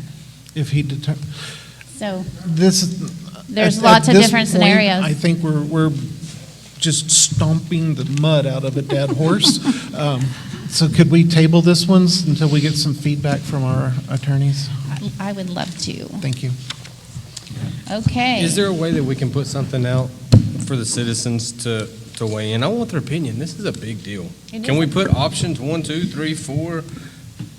Daniel Ray's opinion. I mean, can we put these out somewhere?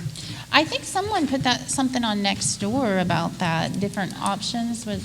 I hadn't seen the options. Huh? Well, don't make ugly personal attacks, and it won't.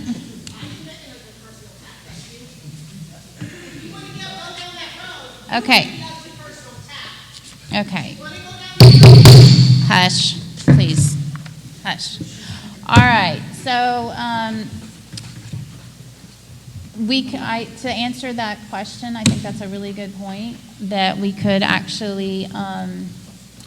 Does our website have the ability to do voting? We can do a pop-up, maybe. Like a survey?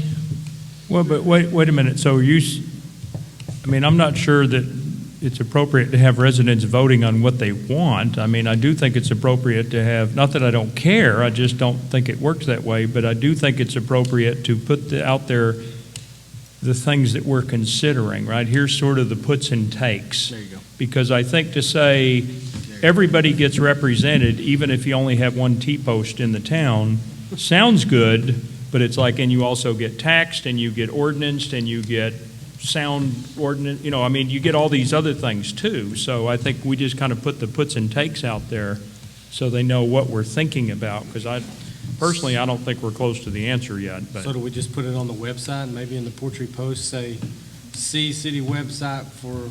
Yeah, I think I would do it on the website versus Nextdoor. But use Poetry Post to advertise. I don't think people are visiting a website. Maybe I'm wrong. Y'all can see. They've had how many on the website? A day, a month. I mean, we've made that our official sort of form of communication, so I think we should use that. But we also Nextdoor have the easy Poetry Post. It is a easily Well, printed. you can. Well, tell me how you I want don't it. want everything on it. I just say What, you want to driving have towards like the website. top 4 options that we have on the consideration of like Daniel Ray's definition, Councilmember Vinson's definition, your definition. We can have, here's So, some things we're looking at. Mike and Tom are the editors on the council for the Post, and so you're going to have to help me on that one. Yeah, we'll put together some stuff. All right, so I think we're going to move on. Thank you for all those who participated. We do want to hear our citizens. It is a difficult one, but apparently it is something that all towns have to do, and we're trying to get it done in a timely manner, but it is complex. Okay, number 9, discuss the emergency management protocols for Hunt and Kaufman County and the benefit of each county's program. So I copied the 1,800-page protocol of Kaufman County on a zip drive and gave, and then the Hunt County, it was like 1,500 pages, put that on also on the zip drive, distributed, Secretary Caroline at the time, I think, distributed those, or you guys picked them up you picked them up. So they have had those for a couple months. It is a lot of paperwork, and thank goodness we have professionals who, this is their entire career, is emergency management. And so we have a plethora of expertise. But it is our job to, as a council, the council has to kind of weigh this because we're split geographically with Hunt County to the north, Kaufman County to the south. 2/3 of our residents approximately, I use that term lightly, are in Hunt County.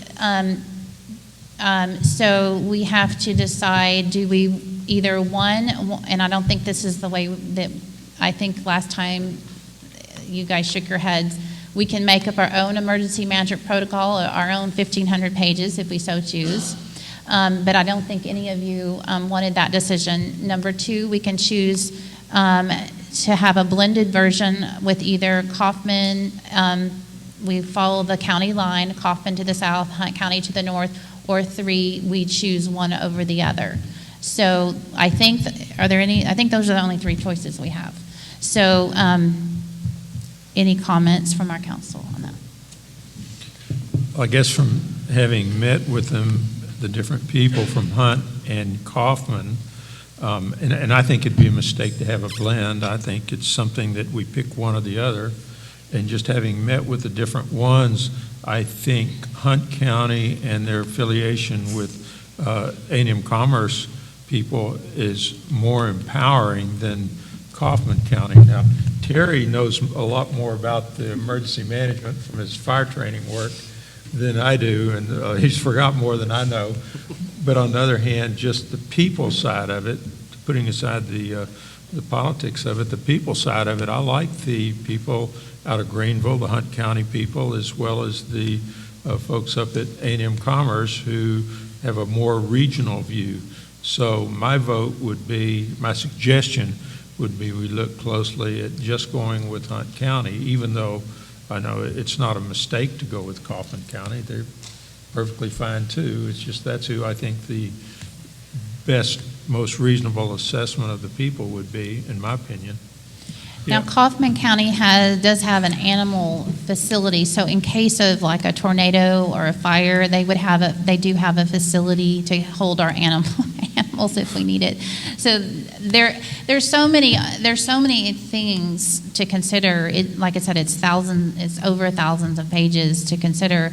So it is. Kaufman County had their EOC was large and it was impressive. But then in Hunt County, the A&M Commerce was very impressive. They have, a $60,000. I think it was more than that. It was very expensive. Well, the program that he uses to pinpoint they have all the data, all the TV screens, to data all the satellites from all over. They have. They had 12 different TV screens. They're way bigger than me. And so it was pretty impressive as well. And they have all the funding from the university. So it was impressive. But I mean, when you take the diesel fuel spill, for instance, we did have, this did fall in the jurisdiction of Hunt County. They were out here, and they took care of things. But we did also have Kaufman County show up as well. So, I don't Now, know. Steve Huey said that because our proposed town hall is in Kaufman County, then we have to go with them, essentially is how it came out. Is there any credence to that? I did check with TDM and I did check with TML attorney, and the TML attorney just said, I've never heard that. But the TDM, he was kind of bouncing back and forth, so I'm not sure I got a clear answer from him. So his response, well, you should be able to choose, but it'd probably be better to go with the one that your town hall's in. So he was bouncing back, because then it would be less confusing. I don't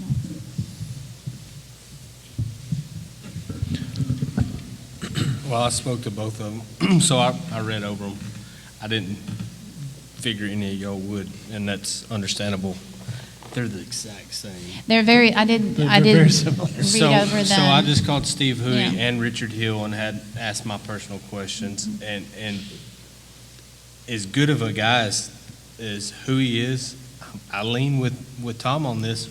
The majority of our city is in Hunt County. They have a bigger budget than Hunt County, and they're both Hunt County, yeah, and they're both gonna play together. So it's really irrelevant. It's a preference deal. And as much as I like Steve, he is a good friend of mine. Richard Hill has all the answers. And like you said, they have that bigger center if ever need be. I mean, if we needed it. So I would lean towards them. I did. Steve's very dogmatic about the. But I think all we have to do is get 4 attorneys in a room and we'll get 4 different answers and still not know what to do. So 16, I say we pick what we want to. Well, and I guess I'm leaning toward splitting it down county line, because that's what we've done in years past. I would recommend against that. And how come? Because at the Red Cross, every time we went cross-jurisdictional, it was a mess. It was a mess. So I would recommend having one jurisdiction being the point jurisdiction. So Kaufman County doesn't love us already, so I kind of hate to offend them further. It's going to offend them. It will offend, yes, it will offend. Well, I think we heard from Richard Hill, too. Steve Woolley has a very thin ego, and that's part of my Well, now that's on the record. And I Put saw that in that, the too. I was a lot more comfortable working with Richard Hill or the Hunt County people if we had a real emergency, major fire, major F4, F5 tornado. I think Richard Hill and the Hunt County people and A&M would be easier to work with than Steve. I think my takeaway was Steve is very about, let's get the paperwork done so we get the FEMA reimbursement. So I see that's an advantage. When I looked at Hunt County, I see they're grit, they're all grit, and they're going to get her done. But the paperwork, I'm hoping that would get done, but I don't know. I mean, that was kind of my takeaway is, you have the 3, I was going to call them 3 amigos, but the Homeland Security, they have a 3-tier system. And, Steve has more, he's the head, and then there's underlings where Hunt County has, each of them are trained in the same thing. So they're layer and so that's kind of a strength too. So, So do we need more, Tom, I kind of hear what you say and appreciate, and Terry as well, sort of as a subject matter experts are becoming, because you've spent a lot more time than I have. If I had to vote tonight, I would vote with Hunt County and agree with Brian. I wouldn't split it. I think we can't even figure out trash pickup. We don't want to have disasters divided. So, but Terry, is somebody going to take offense? We're just going to say, hey, be flattered. We're going to use your program as our program. We're all in the same business. Is somebody really going to get their feelings hurt if it doesn't have to do with who has jurisdiction. It's just like whose plan. I'm not going to say Steve's going to get his feelings hurt, Steve Huey, but he really wants us to doing this. So one thing to think about too, okay, with the way our map is, okay, so does that mean that Kaufman gets by default, those in our ETJ of Kaufman County? So to me, that gets very confusing. So you say you want to make it simpler, but I feel like it actually would make it more complex. So if you have Kaufman County only doing the default in our ETJ of Kaufman County, that's more confusing to me than if you just split it across the county line. But you were on the phone when Richard, we had a conversation with Richard. How many cities did he represent that was by county? Yes, that's another point. Richard said that in, like Roy City, they have 3 counties, and they just divided it along county line. There's another one, Winsboro, they're in multiple, and they just divided it around county line. And that's just the way they do it. And The then, rest of them were all Hunt County, decided to come in Hunt County. well, so several of, well, he said there's several, he didn't, I don't There was remember him 4 saying that. He said there there's 4 cities that it's divided, it's just divided to the county Well, line. let's clarify with that, because I Okay. think that would be a good move, right? I mean, what do these other cities that have been around for a while think was the best option? But we'll revisit that with him. I can call him, or you can. I thought he said 4 of the 6 elected to go solely with Hunt County, No, I mean, but maybe not. he said that there were, because I was telling him, and I called him, and I was confused because Steve Huey had said, you know, you need to go with Kaufman. And I was like, is that true? And he said, well, Richard was then giving the examples where there's 4 cities that have multiple counties, and they just go along county line. And I have written notes on that, so you can look at that if you'd like. So can somebody put together a recommendation based on greater intellect on this topic than me that, you know, again, all the gives and takes? I agree with you, Terry, that if there are other cities in a similar predicament with multiple counties, why did they go one way versus the other so we can benefit? I did call Royce City, did not get a call back. They are one such that does have 3 counties, and I wanted to find out, I did call the city secretary, hey, do what I need to talk to on this? So I think that's a good point. Maybe we do a little more research and to see what the way the benefits and the risk, maybe. So I think we've got several questions on the table. Do we split it based on county or have one continuous plan? Is there a plus or minus of picking one guy's plan over somebody else's plan? You know, what do we, to your point, Tom, do we focus on the ones that are like really good at paperwork or the ones that have really good operations centers, or I don't know? Well, I actually A&M Commerce and Greenville, they have a lot more people that I could see that they had us interview. So whatever the situation, whether it's a terrorist attack or water or whatever, flood or something like that, or fire, they seem to have a lot more people available than Kaufman County. I mean, Kaufman basically going through Steve. Where Hunt County, it's not just Richard Hill, there's other people involved. So depending on what the incident was, I think Hunt County's better prepared to take care of it and help us and work with us. So that's the way I would vote, just on, you know, the people side of it, but they not only have more people, I think they were easier to relate to, for me. So Kaufman County does offer their reverse 911 text call, if you want to know what difference between them. Hunt County has no plans to do that. So do we want to maybe, to your point, Mike, do we want to maybe talk to some other towns, allow each of the council to maybe take a just town come up and with some pros and cons of the pros and 2 or 3 cons. different approaches we take, and we'll decide on that. And this is our first stab at this, and it is a big decision and important. So since I already reached out to Roy City, I can handle them. If there's someone who wants to handle Celeste and I think Winsboro. I'll call Richard again. I can get all the. Okay. I mean, I have that in my notes. Well, just to get But the yeah. cities Yeah. and stuff. Okay. All right, so we're going to revisit that and maybe do a little more research from those towns regarding that. I think the 147 that the council voted on, it doesn't expire until June 1st, so we have until June 1st. Okay. Thank you. Kenzie Salisbury. Bruce Seat.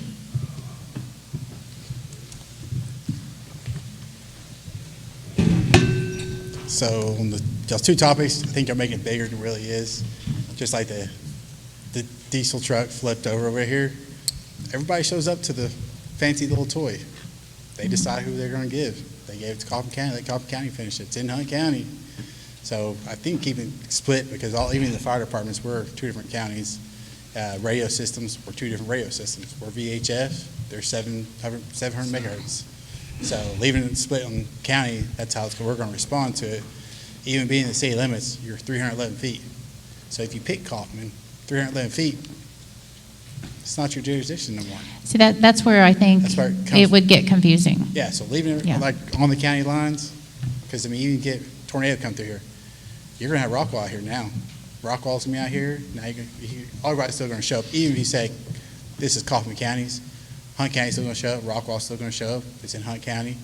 Everybody's going to still show up. And Bruce, you are also on the Union Valley Fire Department? Yeah. Okay. So just to be clear, only one county can file the paperwork with the state for a natural disaster. I think whoever takes over the scene will file their paperwork. Well, that's what I'm saying. There is where you could get into some, and I agree with you, that's the easiest way. But that's where you could get into some legality issues. You got, who knows who takes Steve's job and who takes Richard's job, and they bow up right here in the middle of this tornado path and go, nope, that's mine, and nope, that's yours. And at the end of the day, our citizens don't get reimbursed from FEMA because now we're having a grudge match out here on who's going to file the paperwork. Yeah, I think it comes back down to, since y'all have emergency management, it's going to be the cities, and cities going to have to fill those forms out. So I have those forms. That's one thing I got. Well, I have the forms. There's a whole lot of forms. There's a whole lot. course on forms. Yeah.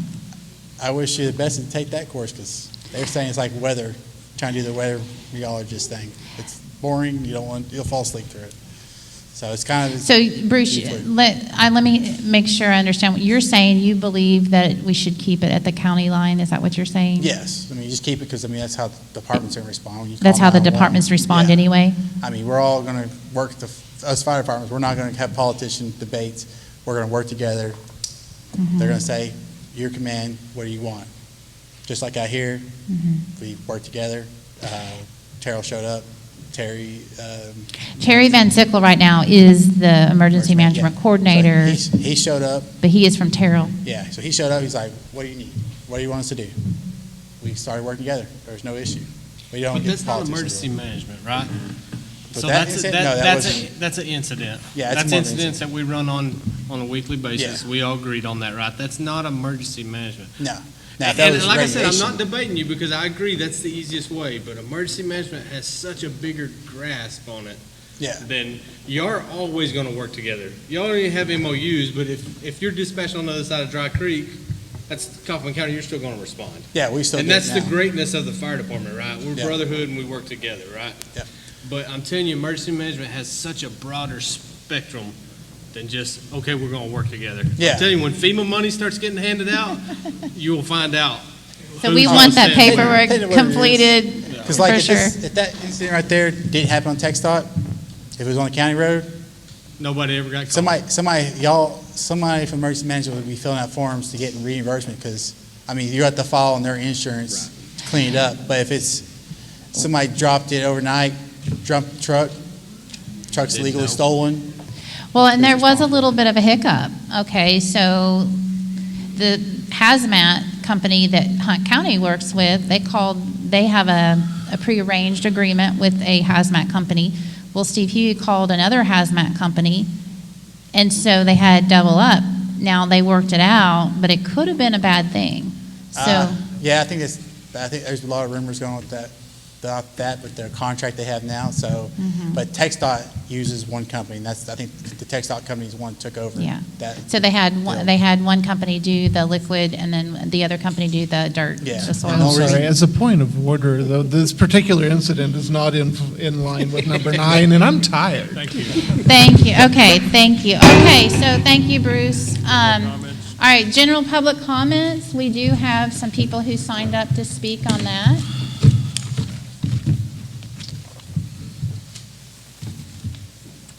Kevin Sinkovich.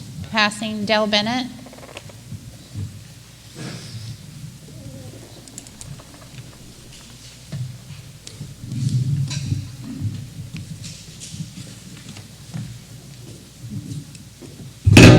Dale Bennett, 10-200, 2426 County Road. I drawed the short straw. Daryl's here. We're from the Poultry Campground. I drawed the short straw to come talk to y'all about our contract. We don't want one.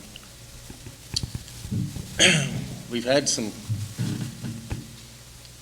legal advice, and they just say we don't need to be in the politics. We don't need to be in the town business, and we're just not interested. We keep looking at the contracts. Like our attorney says, this isn't a friendly contract. You know, we started out doing stuff on a handshake deal. That's how we've always rented that. I don't know if y'all have all read it, but I mean, I wouldn't give it to any of y'all as a friend.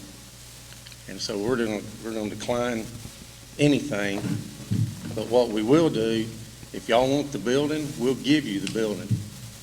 Y'all can have it. You know, y'all can have it, y'all can move it. Our board said if you wanted it, 120 days to move it off the premises. But that's why earlier y'all was talking, it took 9 months, because we keep struggling with it, because we started out to help the community. Like somebody said here tonight, we're all about the community, but the further this deal goes, we ain't about the town. You know, y'all can't seem to make any decisions. Nobody gets along with anybody.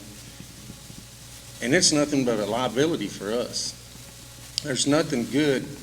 I mean, Brian and Tara come back and they wanted to negotiate. We were giving it to y'all for $25 a year for 5 years. And that wasn't good enough. Y'all wanted to negotiate. How do you negotiate a gift? You know, we thought we were gifting you something. So y'all need to find you a new place. If you want the building, you can have it. But you know, we're out on any dealings with the town. Thank you, Dale. Excuse me, when you say the building? Dale. When you say the building, are you referring to the annex or the whole, not Just the the annex? sanctuary? What y'all have, what you didn't know, what our community, there's a lot of good people that There are. put a lot of effort into it, and that's why it's so heartbreaking, you know. But anything y'all put in, y'all can have. You can have the building, whatever you want. We just don't want any part of it. So what about the sanctuary? It has nothing to do with it. Okay, so you'd keep that? We're gonna keep that. Okay. We'll keep that. And y'all can have the building if you want to. Move it off premises.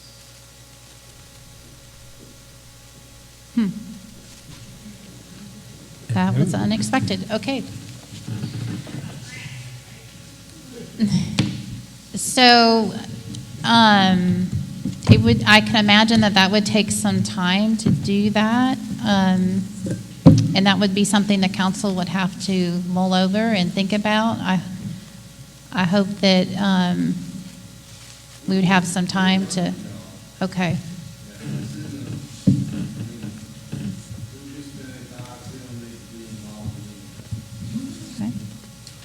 Okay, so that was unexpected. I think next time, if we do, maybe we'll have a special meeting to deal with the plating issue, and we might deal with that as well.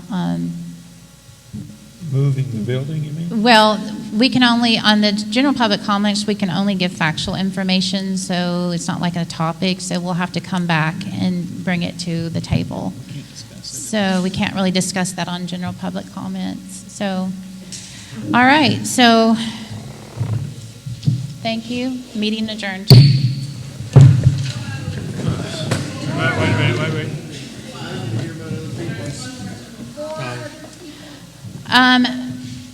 Okay, I'm sorry. You're right. I didn't see that. Okay, resume meeting.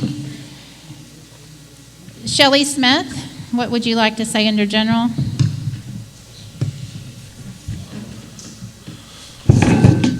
Hey, it's me again. I would like to know what determines if something is of community interest. I have a sculpting business in poetry. My studio is in poetry, and I would like to know if I may have my business promoted at the next town hall meeting when I have an event. Are you offering it to new businesses? Then absolutely. If you're offering it to new cottage businesses, absolutely. It was vetted by an Maybe attorney. I will. Yeah. If I have new sculptors that You come, absolutely could. I could do that. I could offer art lessons to the community. Event, we're I a could small offer, community. You absolutely could. I could offer a studio tour or an art show if it's for the community, correct? We'll vet it with our attorney. All right, Patrick Smith. Okay. Dell Bryant. Okay. Kinsey. Are you passing? Okay. Meeting adjourned.